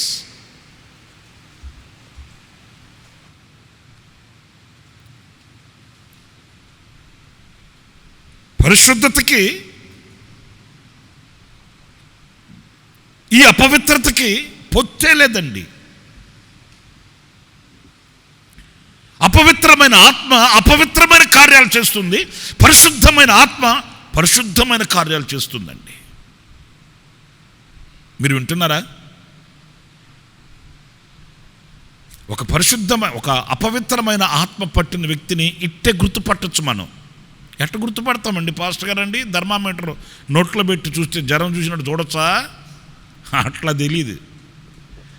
పోనీ తీసుకెళ్ళి బ్లడ్ టెస్ట్ చేయించి, సిటీ స్కాన్ చేయించి, ఇంకొకటి ఏమైనా ఉంటే ఆ పరీక్షలను చేయిస్తే అపవిత్రత ఎంత ఉందో తెలుస్తుందా? తెలియదు. వాటి వలన తెలియదు. ఏటి వలన తెలుస్తుందంటే ఆ అపవిత్రమైన ఆత్మ పట్టిన వ్యక్తి యొక్క క్రియల మూలాన ఆ అపవిత్రతను మనం గుర్తించవచ్చండి. క్రియల మూలాన, ప్రియులారా వినండి, క్రియల మూలాన. రక్తంలో కనబడదు, కంట్లో కనబడదు, నాలుక మీద కనబడదు. ఎక్కడ కనబడుతుంది అపవిత్రత అనంటే క్రియలలో కనబడుతుందండి. ఇలా ఉంచితే పరిశుద్ధమైన ఆత్మని మనం ఎలా గుర్తిస్తాము అనంటే సేమ్ అది కూడా అంతే. క్రియల మూలానే గుర్తించగలుగుతాం, క్రియల మూలానే మనకు కనబడుతుంది. పరిశుద్ధాత్మ కలిగిన వ్యక్తి యొక్క క్రియలు ఎలా ఉంటాయంటే పరిశుద్ధమైనవిగానే ఉంటాయి, పవిత్రమైనవిగానే ఉంటాయి. మాట పవిత్రంగానే ఉంటుంది. ద్వంద్వార్థాలు, డబుల్ మీనింగ్ వర్డ్స్, ద్వంద్వార్థాలతో కూడిన మాటలు, లోక సంబంధమైన అపవిత్రమైన మాటలు, లోక సంబంధమైన చెప్పాలంటే నీచమైన మాటలు ఆ వ్యక్తి నోట రావండి. ఆ వ్యక్తి నోట రావండి. ఎందుకంటే పరిశుద్ధమైన ఆత్మ, పరిశుద్ధత హృదయంలో ఉంటే ఆ హృదయంలో నుంచి వచ్చే మాట పవిత్రంగా ఉంటుంది. ఆ వ్యక్తి సాహసించి బూతులు మాట్లాడలేడు. అపవిత్రమైన మాటలు అతని నోట రావు. అతని క్రియలను బట్టి ఇతను పరిశుద్ధమైన ఆత్మ కలిగిన వ్యక్తి అని మనం నిర్ధారించవచ్చండి. ఆ రోజు ఏం జరిగింది? అపవిత్ర ఆత్మలు పట్టిన అనేక మంది ఒక గొప్ప విడుదల వారికి కలిగింది. స్తోత్రం కలుగును గాక. వాళ్ళ హృదయంలో పరిశుద్ధత కలిగింది, వాళ్ళ హృదయాలలో పరిశుద్ధతను గూర్చిన వాంఛ కలిగింది, వారికి ఒక గొప్ప విమోచన, విడుదల కలిగింది. రెండవది, దీర్ఘకాల వ్యాధులు కొన్ని ఉన్నాయి, స్వస్థత లేని అనుభవాలు కొన్ని ఉన్నాయి. ప్రజలు ఆ రోగాలతో పీడింపబడుతూ, ఆ రోగాల చేత నలగొట్టబడుతూ వాళ్ళు కన్నీరు అన్నపానాలకు భుజించిన అనుభవాలు ఉన్నాయి. ఆ అనారోగ్యం అంతయు కూడా, ఆ యొక్క రోగాలన్నీ కూడా వారిని విడిచిపెట్టి వెళ్ళిపోయాయండి. స్తోత్రం కలుగును గాక. ఇప్పుడు వారికి కలిగిన విడుదలను బట్టి, వారికి కలిగిన రక్షణను బట్టి ఇప్పుడు పట్టణములోనంట 8వ వాక్యం అండి, అందుకు ఆ పట్టణములో మిగుల సంతోషము కలిగెను. ఇది ఏ సంతోషము? ఇది ఏ సంతోషం అండి? కొత్త బట్టలు గుట్టించుకున్న సంతోషం కాదు ఇది. లేకపోతే ఉద్యోగం వచ్చిన తర్వాత ఉద్యోగం వచ్చిందని కలిగే సంతోషం కాదు ఇది. లేకపోతే రావాల్సిన ఏమంటారండి, ఉద్యోగస్తులకు వస్తాయి కదా బోనసా, ఆ బోనస్లో ఇంకేదో ఉంటాయి కదండి, అలాంటి ఆఫర్లు వచ్చినప్పుడు కలిగే సంతోషం కాదు ఇది. వారికి ఒక విడుదల కలిగింది. ఆ విడుదల కలిగినందువలన, ఆ విడుదల మూలాన కలిగిన సంతోషం అండి. వాక్యం అంటుంది, ఈ సంతోషాన్ని ఎవడు నీ యొద్ద నుంచి తీసివేయలేడు. ఏ సంతోషాన్ని? విడుదల వలన కలిగే సంతోషాన్ని. ఇంకా రోగాలతో పట్టబడి, అపవిత్రమైన వాటితో పట్టబడి, అపవిత్రమైన వాటిలో కట్టబడి, అపవిత్రమైనటువంటి వాటిల్ని గుండెల్లో దాచుకొని, నేను ఎందుకు సంతోషంగా ఉండలేకపోతున్నాను, నేను ఎందుకు సమాధానంగా ఉండలేకపోతున్నాను, నేను ఎందుకు ఆనందంగా ఉండలేకపోతున్నాను, నా రాత రాశాడు దేవుడు. రాత లేదు, గీత లేదు. నీ గుండెల్లో ఉన్న ఆ అపవిత్రతలో నుంచి నీవు విడుదల పొందితే నీకు దేవుని వలన కలిగే సంతోషం కలుగుతుంది. ఆ సంతోషాన్ని ఎవడు నీ యొద్ద నుంచి తీసివేయలేడు. నా ప్రియమైన దేవుని బిడ్డలారా, ఈ రోజున మనకు వ్యక్తిగతంగా ఈ వాక్యాన్ని పోల్చుకొని చూస్తే ఎందుకు మన హృదయం ఏదో పోగొట్టుకున్నట్లు, ఏదో తెలియని కలవరమే, తెలియని కన్నీళ్ళే, తెలియని ఆందోళన. ఎందుకు సంతోషంగా ఆనందంగా బ్రతకలేని బ్రతుకుని మనం భారంగా ఈడ్చుకుని వెళుతున్నాం. దైవజనులు యేసన్న గారు ఎప్పుడు నోరార పాడుకునే వాళ్ళండి. యేసయ్య నీతో జీవించగానే నా బ్రతుకు బ్రతుకుగా మారేనులే. అంటే యేసయ్యతో బ్రతుకే బ్రతుకు అన్నప్పుడు మరి యేసయ్యను నమ్మని దినములలో బ్రతికిన బ్రతుకు ఏ బ్రతుకు అది? మరి యేసన్న గారి పరిభాషలోకి మనం వెళితే అసలు బ్రతుకే కాదయ్యా బ్రతుకు అని చెప్తాడు ఆయన. నిజమే, వాస్తవమే. ఒకడు లోకమంతటిని సంపాదించుకొని చదువుకు వాడే నష్టపోతే మనకి ఏం ప్రయోజనం అండి? బ్రతికి ఎట్లా అవుతుందండి? కనుక నా ప్రియమైన సహోదరులారా, ఆయనతో జీవించే జీవితం, ఆయన మూలముగా కలిగే ఆ విడుదల సంబంధమైన సంతోషంతో కూడిన ఆ బ్రతుకు మనకు కావాలి. ఆ సంతోషం, ఆ ఆనందం మన గుండెల్లో ఉండాలి అనంటే ఈ రోజున ఈ విడుదల, ఈ మాటలు వింటున్న ప్రతి ఒక్కరండి ఒక ప్రశ్న వేసుకోవాలి. నేను విడుదల పొందినవాడినా కట్టబడ్డవాడినా? కొంతమంది కొన్ని కట్లకి కట్టుబడిపోయి ఉంటారండి. కొంతమంది కొన్నిటికి బానిసలైపోయి ఉంటారండి. కదలలేరు, మెదలలేరు, ముందుకు రాలేరు. వాళ్ళనే మాట ఏంటంటే ఇంకేముందులండి పాస్టర్ గారండి, అయిపోయింది. ఏంది అయిపోయేది? అయిపోలా, స్టార్ట్ అవుతుంది. ఇక అయిపోయింది, ఇక్కడ అయిపోవచ్చేమో. అయిపోయేది ఇక్కడ కాదు, అసలు రణరంగం స్టార్ట్ అయ్యేది, ప్రారంభమయ్యేది ఈ లోకంలో. మనం కన్ను మూసి ఈ లోకాన్ని విడిచిన తర్వాతే అసలు నిజ జీవితం ప్రారంభమయ్యేది. అది తెలియదు మన వాళ్ళకి. తెలియకేమంటారంటే ఎలాగో అయిపోయిందండి, అయిపోయింది, ఇక సచ్చిన తర్వాత తక్కిడో లేదు, బిక్కుడో లేదు. మరణం అనే మలుపు తర్వాతే నిత్యత్వం కనబడేది. గనుక నా ప్రియమైన సహోదరులారా, ఇప్పటికైనా ఒకవేళ క్రైస్తవ కుటుంబంలో నువ్వు పుట్టి ఉండవచ్చు, క్రైస్తవ తల్లిదండ్రులకు నువ్వు పుట్టి ఉండవచ్చు, క్రైస్తవ్యంలో పెద్దపీట వేసుకుని ఉండవచ్చు, ఒకవేళ క్రైస్తవంలో నీకంటే గనుడు లేడు అని నువ్వు సంబరపడుతూ ఉండవచ్చు. ఒకటి మాత్రం వాస్తవం, అదేంటంటే నీవు విడుదల పొందిన వాడవా లేక కట్టబడి ఉన్నవాడవా? విడుదల పొందిన వాడవే అయితే ఆ సంతోషం ఎవడు నీ యొద్ద నుంచి తీసివేయలేడు. లేదా ఇంకా కట్టబడి పట్టబడి ఇంకా ఆ పాపంలోనే, ఆ మురికిలోనే, ఆ మస్టులోనే జీవించాలని ఒకవేళ సమర్థించుకుంటూ సర్దుబాటుగా అంగీకరించి ముందుకు వెళితే ఆ తర్వాత ఆ కష్టకాలాన్ని ఆదుకునే నాదుడు లేడు. నీ హృదయానికి సంతోషం అనే అనుభవం నీకు కలగదు అనే విషయాన్ని దేవుని వాక్యం చెప్తున్న సత్యం ఇది. నా ప్రియులారా, వారికి విడుదలను గూర్చిన ఆనందం, ఆ పట్టణమంతా ఆనందం, ఆ పట్టణమంతా సంతోషం. ఆ పట్టణస్తుల్ని ఏంటండి మీ ఆనందం? తిరణాలు ఏమైనా వచ్చిందా?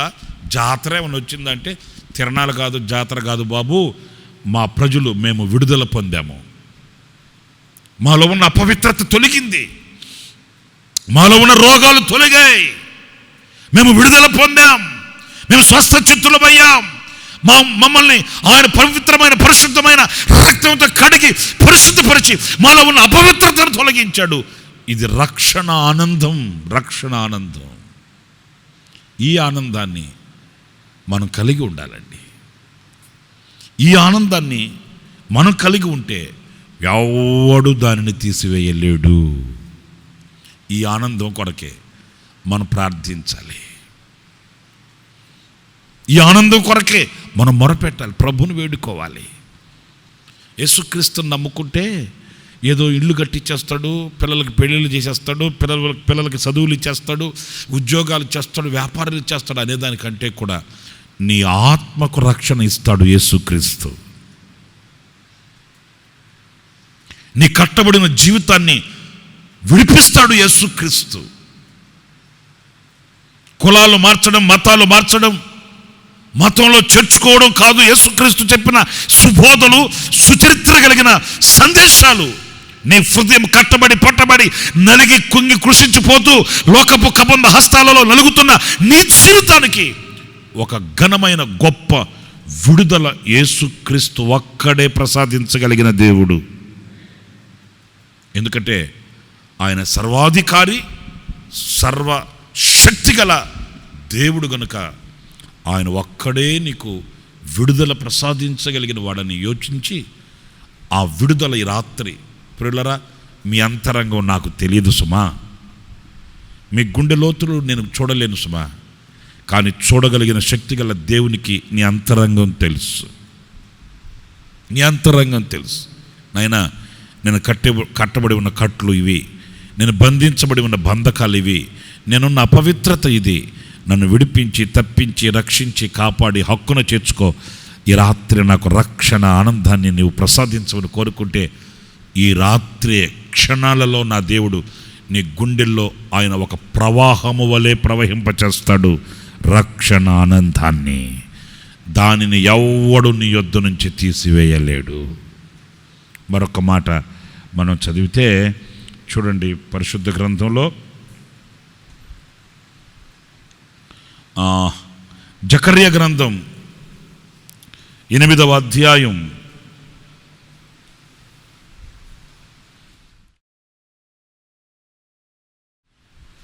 8వ అధ్యాయం 19వ వాక్యం మనం చదివితే, సైన్యములకు అధిపతియగు యెహోవా ఆజ్ఞ ఇచ్చినదేమనగా 4వ నెలలోని ఉపవాసము, 5వ నెలలోని ఉపవాసము, 7వ నెలలోని ఉపవాసము, 10వ నెలలోని ఉపవాసము.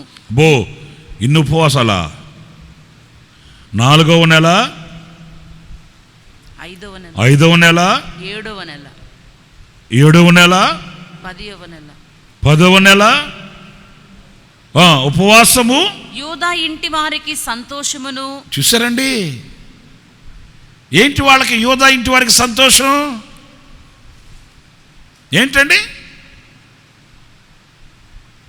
ఈ నెలలో సోఫా కొన్నాం, పోయిన నెలలో కుక్కర్ కొన్నాం, వచ్చే నెల ఫ్రిడ్జ్ కొంటాం, అట్టొచ్చే నెల ఏసీ కొంటాం, ఆ తర్వాత ఏసీ వచ్చిన తర్వాత ఊసే. వాళ్ళకి నెల నెలకి వాళ్ళకి ఎక్కడిది ఏంటి ఈ తరగని ఈ ఆనందం, ఈ సంతోషం? దేని మూలాన వాళ్ళకి ఆ ఆనందం? ఈ 4వ నెల, ఈ 5వ నెల, ఈ 7వ నెల, ఈ 10వ నెల, ఈ నెల వాళ్ళకున్న అలవాటు ఏంటంటే ఉపవాసమును ప్రకటించుకొని వాళ్ళు ప్రార్థన చేసేడు వారంట. ఉపవాసం అంటే ఏంటి? ఉపవాసం అంటే ఏంటండి? ఆ రోజంతా మొహం కడగకుండా, పళ్ళు బ్రష్ చేయకుండా ఉపవాసం అంటే ముఖం అంతా ఎకారంగా పెట్టేసుకొని, 1/2 కేజీ ఆముదం పెట్టేసుకొని, జుడ్డు గరుచుకుంటూ మొహం అంతా ఏంటో ఎట్లాగున్నా ఉపవాసం. బా, ఏం ఉపవాసం రా నీ ఉపవాసం? కొంతమంది ఉపవాసం ఉన్నారంటే ప్రపంచమంతా తెలియాలనుకుంటారండి. దారిని పోయే వాళ్ళందరినీ పిలిచాడు చెప్తుంటారు, ఉపవాసంలో ఉన్నాను అందుకే నేనేం తినకూడదు. నిన్ను ఎవడు అడిగాడు అసలు? అడకపోని చెప్తుంటారు వాళ్ళు. ఉపవాసం అంటే ప్రకటించుకోవడం కాదు. ఉపవాసం అంటే ప్రార్థించడం, ఆయన సన్నిధిలో కనిపెట్టి నోరు కుట్టుకొని కడుపు కట్టుకొని కనిపెట్టి ప్రార్థన చేసి ఆయన దగ్గర జవాబు పొందుకోవడం. అంటే ఈ యూదా వారికి ఉన్న ఆనందం, సంతోషం ఏంటంటే వాళ్ళు దేవుని సన్నిధిలో మొరపెట్టే ఆ ప్రార్థన యందు వాళ్ళకి ఎనలేని సంతోషం. అయిపోబోయ్, మనకేమో ప్రార్థనలో కూర్చోవాలంటే ఎక్కడ లేని భారం ముళ్ళ మీద కూర్చున్నట్టు ఉంటుంది మనకు. కొన్ని సంఘాలకి వెళ్ళి చూడండి, పాటలు పాడేటప్పుడు సంఘం నిండా ఉంటారు జనం, చర్చి నిండా.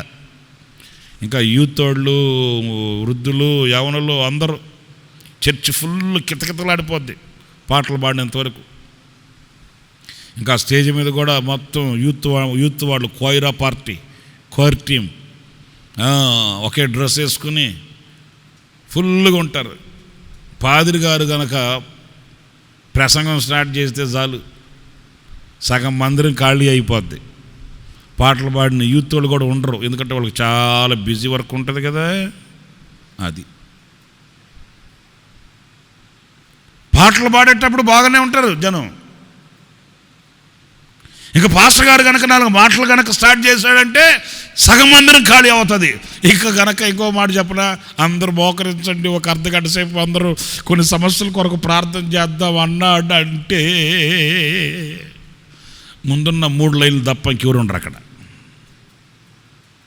అంతెందుకు, ఇప్పుడు చూడండి ఈ లైవ్ కార్యక్రమం వస్తుందా, పాటలు పాడేటప్పుడు టకటక టకటక టకటక వ్యూవర్స్ పెరిగిపోతుంటారు.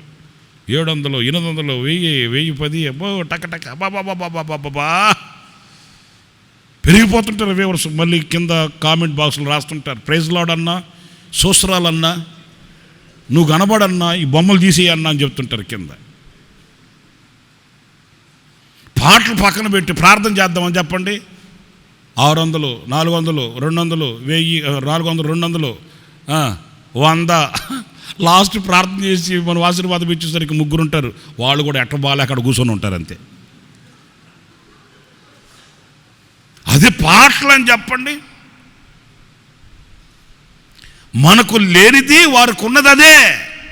అందుకే మనలో ఎవరిలో లేని ఆనందం వాళ్ళ దగ్గర నివసిస్తుంది. స్తోత్రం కలుగు గాక.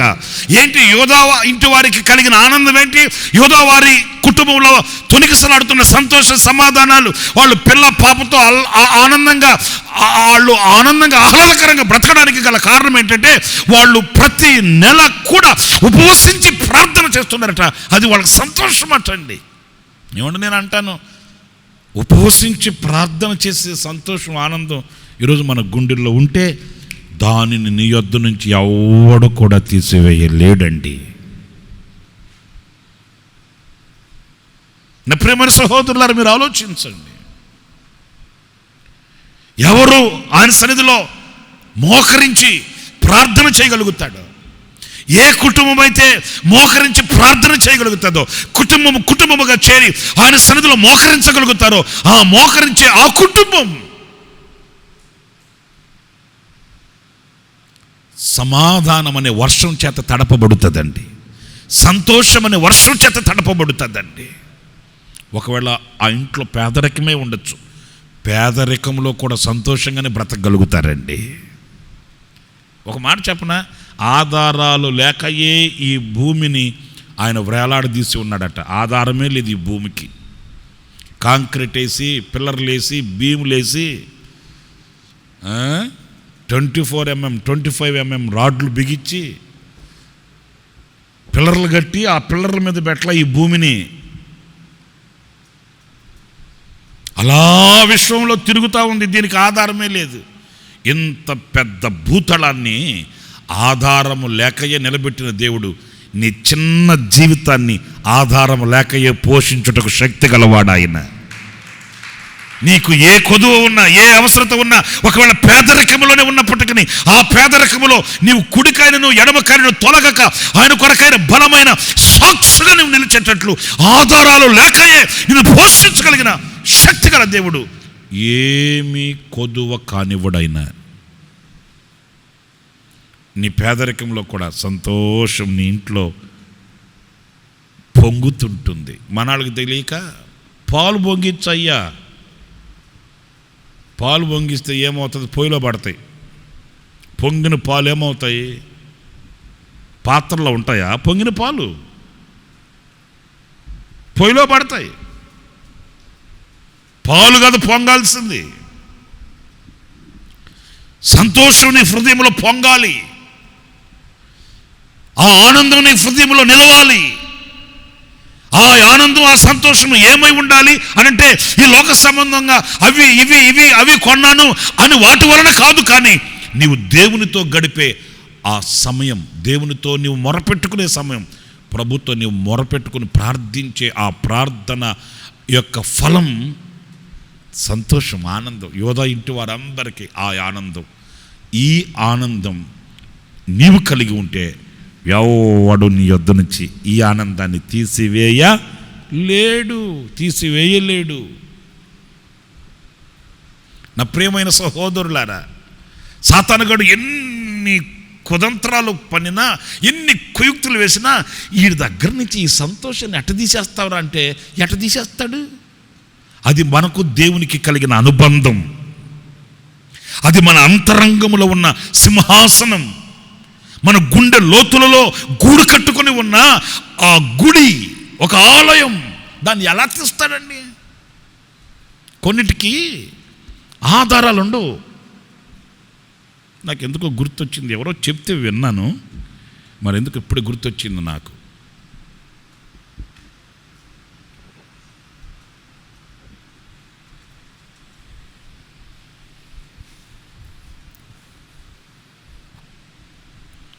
పెళ్లి చూపులకి వెళ్ళారంట. పాత రోజుల్లో వాళ్ళ నియమం ఏంటంటే ఏమంటారు, కట్టు కథల విప్పుడు ప్రశ్నలు కథలు వేస్తారట. దానికి సమాధానం చెప్తే ఆ పెళ్ళి కొడుకు యోగ్యమైన వాడు అన్నట్టు. సరే, పెళ్ళి కుమార్తె వాళ్ళు వచ్చారు. పెళ్ళి కొడుక్కి ఒక విప్పుడు, ఏమంటారు దాన్ని, పొడుపు కథ. Very good. ఒక పొడుపు కథ ఏంటంటే, అబ్బాయి వెళ్ళి ఆ ఇసుకతో ఒక బిల్డింగ్ కట్టరాపో అన్నారంట. వాడికి మతిపోయింది పెళ్ళి కొడుక్కి, లేకపోయింది ఈ పెళ్ళి. ఇసుకతో నేను ఎక్కడ కట్టిది ఇల్లు? ఇసుకతో ఇప్పటికిప్పుడు ఇల్లు ఎట్ట కడతాం? ఇల్లు కట్టాలంటే, బిల్డింగ్ కట్టాలంటే కంకర కావాలి, సిమెంట్ కావాలి, నీళ్లు కావాలి, రాడ్డు, ఇల్లు కావాలి. ఏమీ లేకుండా ఇసుకతో ఇల్లు కట్టరామంటున్నారేంటి ఇల్లు అని దిక్కుముక్కలు చూస్తుంటే టక్కున, ఎట్టయినా పెద్దోళ్ళు కదండి, అందుకే పెద్దలు చెప్తారు, పెద్దల మాట సర్దిమూట అని. ఆ పెళ్ళి కొడుకు తండ్రి పక్క నుండి అన్నాడంట, అదెంత భాగ్యం అండి, మా అబ్బాయి ఇసుకలో ఇల్లు కట్టమంటున్నారు, కట్టేస్తాడులే, కానీ మీ అమ్మాయిని వెళ్ళి జల్లెడితో నీళ్లు మోసుకురమ్మని చెప్పు అన్నాడట. అదెంత పని, మా అబ్బాయి కట్టేస్తాడు, ఇల్లు కట్టేస్తాడు, ఇసుకతోనే కదా కట్టమన్నారు మీరు. ఎన్ని అంతస్తులు? 3 ఫ్లోర్లా 5 floor ఏంటి, డబుల్ రూమా, బెడ్రూము, సింగిల్, కట్టేస్తాడు, అదే అయిపోద్ది. మీ అమ్మాయిని వెళ్ళి ఆ జల్లెడితో నీళ్ళు పోసుకురాము అంటే బెత్తరపోయాడట పెళ్లి కూతురు కొడుకు, స్వంగగారిచాడు. మనకు ఆధారాలు ఉండవు. సాతానుగాడు మన గుండెల్లో ఉన్న సంతోషాన్ని, మన గుండెల్లో ఉన్న ఆనందాన్ని ఆడు దోచేయాలని ఆడు కంకణ కట్టి ఎవడని మృంగుతున్నానని తిరుగుతుంటాడు. మింగడానికి మనం ఏమన్నా కోనకొసుక కుర్రోళమా? విశ్వాసమును బట్టి రాజ్యములను జయించడి వారు మనం. స్తోత్రం కలుగునుగాక. యేసుక్రీస్తు ప్రశస్తమైన రక్తముతో కడగబడిన ఆయన స్వకీయ సంపాద్యం మనం. మనతో ఆయనకి, ఆయనతో మనకు ఆ సహవాస సంబంధం, ఆ ప్రార్థన అనుబంధం ఉంటే ఆ ప్రార్థన అనుబంధమే మన గుండెల్లో ఒక శాశ్వతమైన సంతోషం, ఆనందం. చూడండి, కొంతమందికి భోజనం లేకపోయినా, ఆస్తులు లేకపోయినా, ఇంకొకటి లేకపోయినా, ఏమి లేకపోయినా వాళ్ళు దేవునితో గడిపి వచ్చే ఆ ఆనందం చేత బతికేస్తుంటారండి. వాళ్ళ ముఖంలో ఎప్పుడు సంతోషంగా, ఆనందంగా ఉంటారు. ఏంటండి మీకు ఆరోగ్యం బాగోలేదని తెలిసి వచ్చాను, మీరు సంతోషంగా ఉన్నారేంటి అంటే, ఆరోగ్యం బాగోలేని సంగతి వాస్తవమే కదన్నా, ఆనందంగా ఉన్నానన్నా అని చెబుతారు. అంతెందుకు మన యోబు గారి దగ్గరికి రండి. ఆ యోబు గారు చూడండి, ఒకడు పరిగెత్తుకుంటూ వచ్చాడు, అయ్యా పొలంలో పంట అంతా నాశనం అయిపోయింది అయ్యా. ఆడలకు మునిపి ఇంకొకటి వచ్చాడు, అయ్యా నీ పిల్లలందరూ తెచ్చారయ్యా. ఆడలకు మునిపి ఇంకొకటి వచ్చాడు, అయ్యా మీ పశువులన్నీ పోయా. అరే ఎన్ని వచ్చి ఎన్ని పోయాయి, ఎంతమంది వచ్చినా అతని గుండెల్లో ఉన్న దేవుని మీద ఉన్న నిరీక్షణే, ఆనందమే, సంతోషమే అది పోలేదండి. ఎందుకంటే వాటి వలన కలిగింది కాదు కదా, అవి పోతేనే ఇది కూడా పోవడానికి. అది దేవునితో మనతో దేవునికి మధ్య ఉన్న అనుబంధం. యోధా ఇంటి వారికి ఉత్సాహమును పుట్టించు మనోహరమైన అనుభవం. ఏంటి వాళ్ళ సంతోషం అంటే, వాళ్ళు దేవుని హత్తుకొని దేవుని సన్నిధిలో ప్రార్థించి ఉపవాస దినమును ప్రతిష్ఠించుకొని వాళ్ళు నియామకంగా వాళ్ళందరూ కూడుకొని చేసే ఆ ప్రార్థన పండుగలు. స్తోత్రం కలుగునుగాక. ఇంకొక మాట చెప్పేస్తానండి, చివరికి ఒక మాట చెప్పి ముగించేస్తాను. చాలా ఆలస్యమైంది అనుకుంటాను, లైవ్ కొంచెం డిస్టర్బ్ అయింది అనుకుంటాను. మాకు ఇక్కడ నెట్ సిగ్నల్స్ లేక కొంచెం ఆగింది. ఒకవేళ మీరు ఆ ముందు ఏదైనా మిస్ అయ్యి ఉంటే మరలా చూడాలని ఆసక్తి కలిగితే నేను మరలా ఈ మెసేజ్ని మరలా అప్లోడ్ చేస్తాం కదా, ఆ అప్లోడ్ చేసిన తర్వాత మరలా మీరు ఫుల్గా చూడొచ్చు. ఒకవేళ మెసేజ్ ఎక్కడైనా కట్ అయ్యి మీరు మరలా పూర్తిగా వినాలి అని అనుకుంటే ఈ మీటింగ్ అయిపోయిన తర్వాత మరలా మేము అప్లోడ్ చేస్తాం. దాన్ని మీరు ఎక్కడ మిస్ అయిపోయారో అక్కడ చూడొచ్చు, ఇబ్బంది ఏమి లేదు. తప్పనిసరిగా ఈ యూట్యూబ్ ఛానల్ని మీరు సబ్స్క్రైబ్ చేసుకొని ఈ సందేశాలన్నీ మీరు వింటూ ఆధ్యాత్మికంగా బలపడాలని మనసారా కోరుకుంటున్నాను. ఆఖరిగా ఇంకొక మాట, 149వ కీర్తన 5-6 వాక్యాలు చూడండి.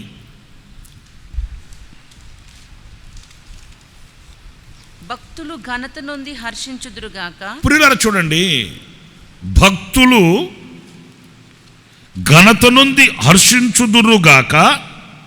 వారు దేని నుండి హర్షిస్తారంటండి?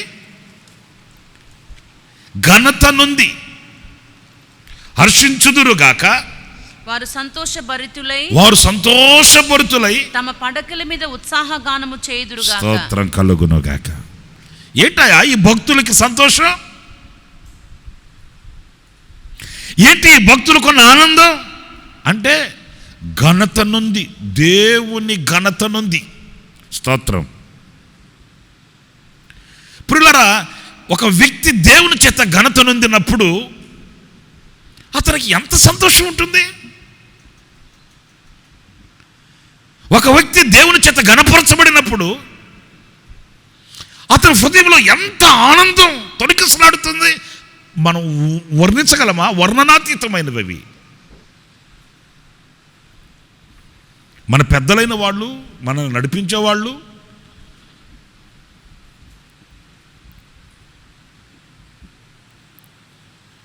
కాస్త మనల్ని మెచ్చుకొని ఘనపరిచారు అనుకోండి, ఇక ఆ రోజు మన పరిస్థితి ఏంటి చెప్పండి? భోజనం చేయకపోయినా కూడా కడుపు నిండిపోద్ది.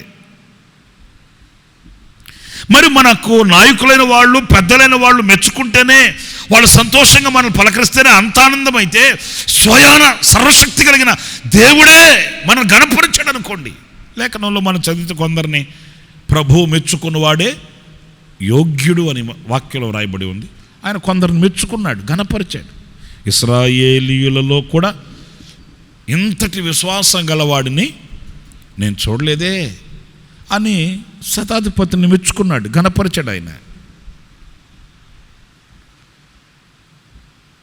ఇశ్రాయేలీయులలో ఇంతటి సాత్వికుడు లేడు, నా సేవకుడైన మోషే సాత్వికుడు. మోషేని మెచ్చుకున్నాడు ఆయన. కానుక పెట్టెలో కానుక వేసిన విధవరాలను మెచ్చుకున్నాడు ఆయన. ఒకవేళ దుడుకోడైనప్పటికీ, పలుసార్లు కింద మీద పడిన వాడైనప్పటికీ పేతురుని మెచ్చుకున్నాడు ఆయన. పేతురు, నా తండ్రి నిన్ను బయలుపరిస్తే నీ సంగతి తెలిసింది, కానీ ఇవి రక్త మాంసములు బయలుపరిచిన సంగతి కాదని పేతురుని కనపరిచాడు ఆయన. ఆయన ఉపమాన రీతిగా మాట్లాడుతూ కూడా తలాంతులను పెంచిన వ్యక్తిని మెచ్చుకున్నాడు ఆయన. మరి ఆయన చేత ఘనపరచబడిన వ్యక్తి యొక్క ఆనందం ఎలా ఉంటుంది? దేవుని మూలముగా కలిగే ఆనందం, ఘనత. దేవుని మూలముగా కలిగే ఘనత అండి నేను చెప్పేది, మనుషుల ఘనతలు కాదు. ఆ ఆనందం, దేవుడు నన్ను మెచ్చాలి, దేవుడు నన్ను ఘనపరచాలి, దేవుడు నన్ను హెచ్చించాలి అని దేవుని చేత ఘనపరచబడినందు వలన కలిగే ఆ ఆనందం ఎవడు కూడా నీ యొద్ద నుంచి తీసివేయలేడు అన్నప్పుడు దేవుని చేత నేను ఘనపరచబడాలన్న వాంఛ మనకు కలగాలి. 7 సంఘాలు మనకు కనిపిస్తాయి. ఆ 7 సంఘాలలో మనం చూస్తే, ఆ 7 సంఘాలు మేము బాగానే ఉన్నాం, క్షేమంగానే ఉన్నాం, బలంగానే ఉన్నాం, మాకు ఆ వరం ఉంది, మాకు ఈ వరం ఉంది, మేము ఈ తరం, మాకు ఆ వరం అనుకుంటున్నారు. దేవుడు వచ్చి అన్నాడు, నీ మీద తప్పొకటి మోపవలసి ఉంది. నువ్వు సరిచేసుకుంటే సరి, లేని ఎడల నీ యొద్ద నుంచి దీపాన్ని తీసివేస్తాను అన్నాడు. ప్రతి సంఘం ఆ సంఘం యొక్క స్థితిని ఆయన ప్రత్యక్షపరిచాడు. ఎందుకు ప్రత్యక్షపరిచాడు అనంటే శిక్షించాలని, అణగదొరక్కాలని కాదు, కానీ సరిచేసుకుంటే కలిగే ఘనతను కూడా చెప్పాడు. నువ్వు సరిచేసుకున్నావా? నువ్వు బాగు చేసుకున్నావా? నా మందిరములో నిన్ను ఒక స్తంభముగా చేస్తాను. నువ్వు జయించావా?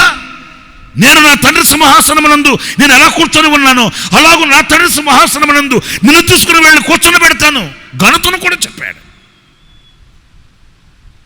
ఇప్పుడు ఈ రోజున ఆయన చేత మనం ఘనపరచబడాలి, ఆయన మూలంగా మనం ఘనపరచబడాలి. ఒకవేళ లోకంలో బ్రతుకుతున్న బ్రతుకుల్లో కూడా దేవుని దీవెన, దేవుని ఆశీర్వాదం, ఆయన ఘనత పిల్లల మనం పొందుకొని, మనం నివసించే ప్రాంతంలో, మనం వెళుతున్న సంఘంలో, మనం ఉంటున్నటువంటి ప్రదేశంలో ఆయన చేత ఘనపరచబడిన వ్యక్తులమై మనం ఉండాలి. ఆ ఆనందం మన గుండెలో నిలవాలి. అంతేగాని అల్పమైన వాటి వలన, స్వల్పమైన వాటి వలన కాదు మనకు ఆనందం.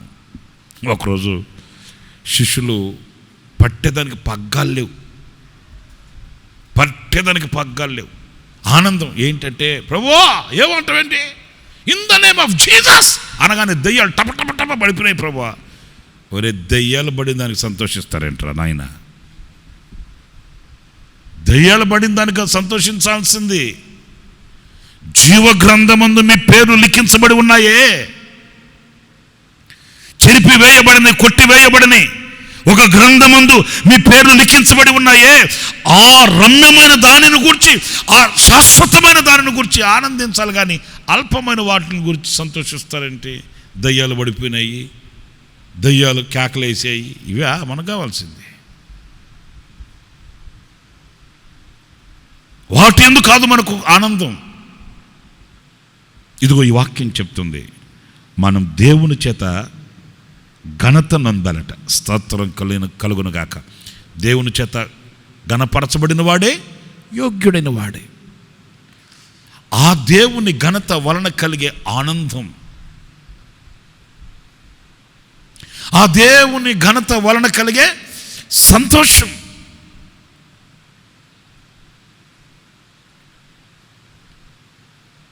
మనుషులను మనం మెప్పిస్తే వాళ్ళ వల్ల మనకు ఘనత కలుగుతుందండి. ఏముంది, ఎవరు లేరు కదా, మన విశ్వాసాలు కూడా ఎవరు లేరు కదా, మనకు సంబంధించిన వాళ్ళు కూడా ఎవరు లేరు కదా, వెళ్ళిపోయి ఒక దండం పెట్టి వచ్చేద్దాం అనుకుని వెళ్ళిపోయి ఆ ప్రతిమకు దండం పెట్టి కొబ్బరికాయ కొట్టి ఎవరు లేనప్పుడు వచ్చేస్తుంటే పోయినమాట. కానీ వాళ్ళు అట్లా అనుకోలేదు. వీళ్ళని ప్రీతిపరిచి, వీళ్ళని సంతోషపరిచి, వీళ్ళని ఘనపరిచి కాదు కదా, దేవుడు నన్ను ఘనపరచాలి, దేవుని యొక్క ఘనత నాకు కావాలి, దేవుని ఘనత నేను వరించాలి, ఆయన మూలముగా నేను దీవించబడాలి, ఆయన మూలముగా నేను హెచ్చించబడాలి. అబ్రహాము కూడా అదే అంటాడు సొదొమ రాజుతో, ఈరోజు నువ్వు ఇస్తావా, తీసుకెళ్తాను నేను, రేపటి రోజు ఏమంటావు, నా వలననే అబ్రహాము ఆశీర్వదించబడ్డాడని ప్రగల్భాలు పలుకుతావు. ఆ మాట నాకెందుకు? నేను దీవించబడితే సర్వోన్నతుడైన దేవుని మూలముగానే నేను దీవించబడాలి. నేను ఆశీర్వదించబడితే ఆ సర్వశక్తి కలిగిన దేవుని మూలాన నేను ఆశీర్వదించబడాలి. ఆ ఘనత నాకు కావాలి. ఈ రాత్రి నా ప్రియ సహోదరులరా, నీకు, నీ కుటుంబానికి ఆ ఘనత కావాలని కోరుకో. ఆ ఘనత మూలాన ఒక సంతోషం కలుగుతుంది. ఆ సంతోషాన్ని ఎవడు కూడా నీ యొద్ద నుంచి తీసివేయలేడు. ఈ రాత్రి ఎవ్వడు తీసివేయలేని ఆనందం, సంతోషం నీ కుటుంబంలో నా దేవుడు నింపునుగాక. ఎవ్వరు తీసివేయలేని ఆనందాన్ని, సంతోషాన్ని నా దేవుడు నీ గుండెల్లో నింపునుగాక.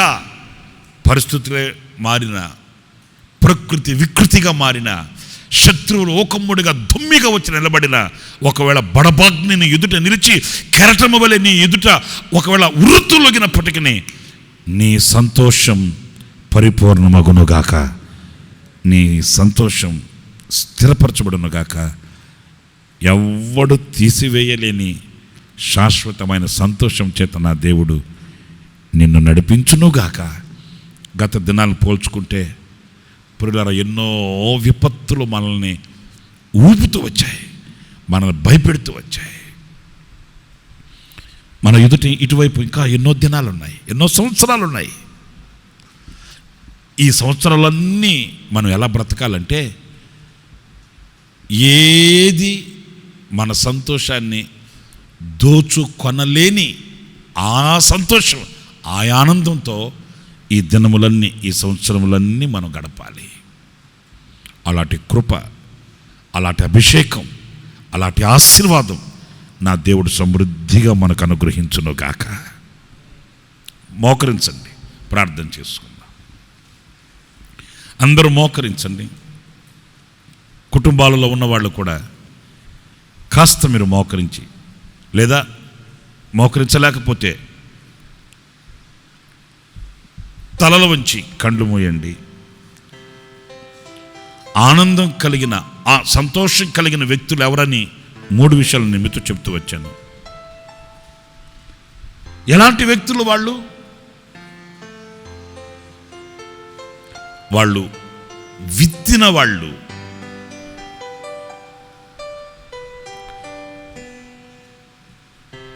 వాళ్ళు పోగొట్టుకొనిన దానిని మరలా పొందుకొనిన వాళ్ళు, వాళ్ళు దేవుని చిత్తమును సహించి దేవుని చిత్తానుసారంగా నడిచిన వాళ్ళు. వారి యొద్ద నుంచి ఈ సంతోషాన్ని ఎవడు తీసివేయలేడు. ఏ సంతోషం? 3 విషయాలు చెప్పాను.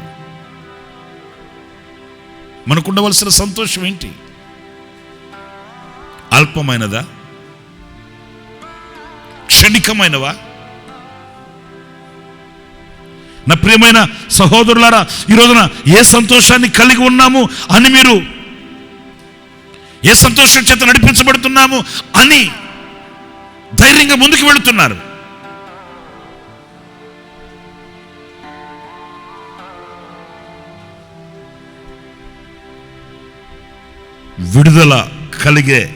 విడుదల వలన కలిగే సంతోషం మన హృదయంలో ఉండాలి. మరి నిన్ను కట్టి ఉన్న కట్లలో నుంచి నువ్వు విడుదల పొందావా? అనేక బంధకాలు నిన్ను బంధించి వేశాయి. ప్రార్థన చేయకుండా నీ నోటిని, దైవ కార్యాలు చూడకుండా నీ కళ్ళను, దేవుని సన్నిధికి వెళ్ళనివ్వకుండా నీ కాళ్ళను, దేవుని స్తుతించనివ్వకుండా నీ మనస్సుని అనేక కట్లు కట్టివేశాయి. ఆ కట్లలో నుండి ఈ రాత్రి నువ్వు విడుదల పొందాలి. తద్వారా కలిగే ఆనందం, సంతోషం నీకు గుండెల్లో నిలవాలి.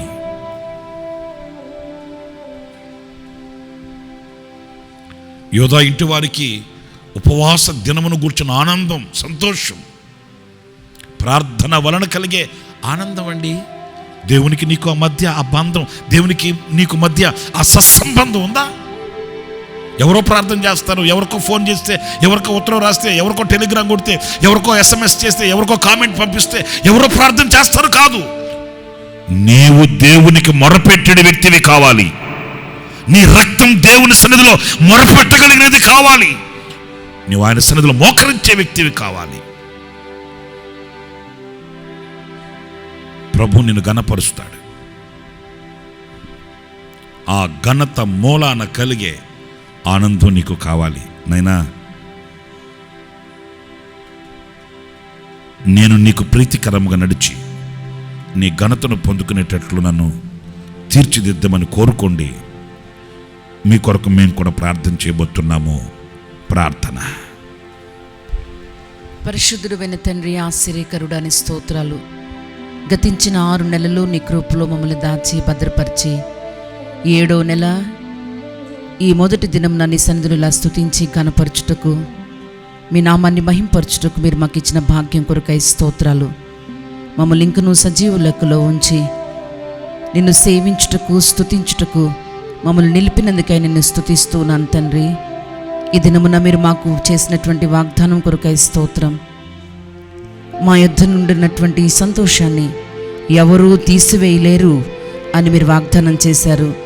నిజమే, ఎలాంటి వారి యొద్ద ఉండే సంతోషం, ఎలాంటి సంతోషం తీసివేయబడదో మీరు చక్కగా తెలియపరిచినందుకై స్తోత్రాలు చెల్లిస్తున్నాను.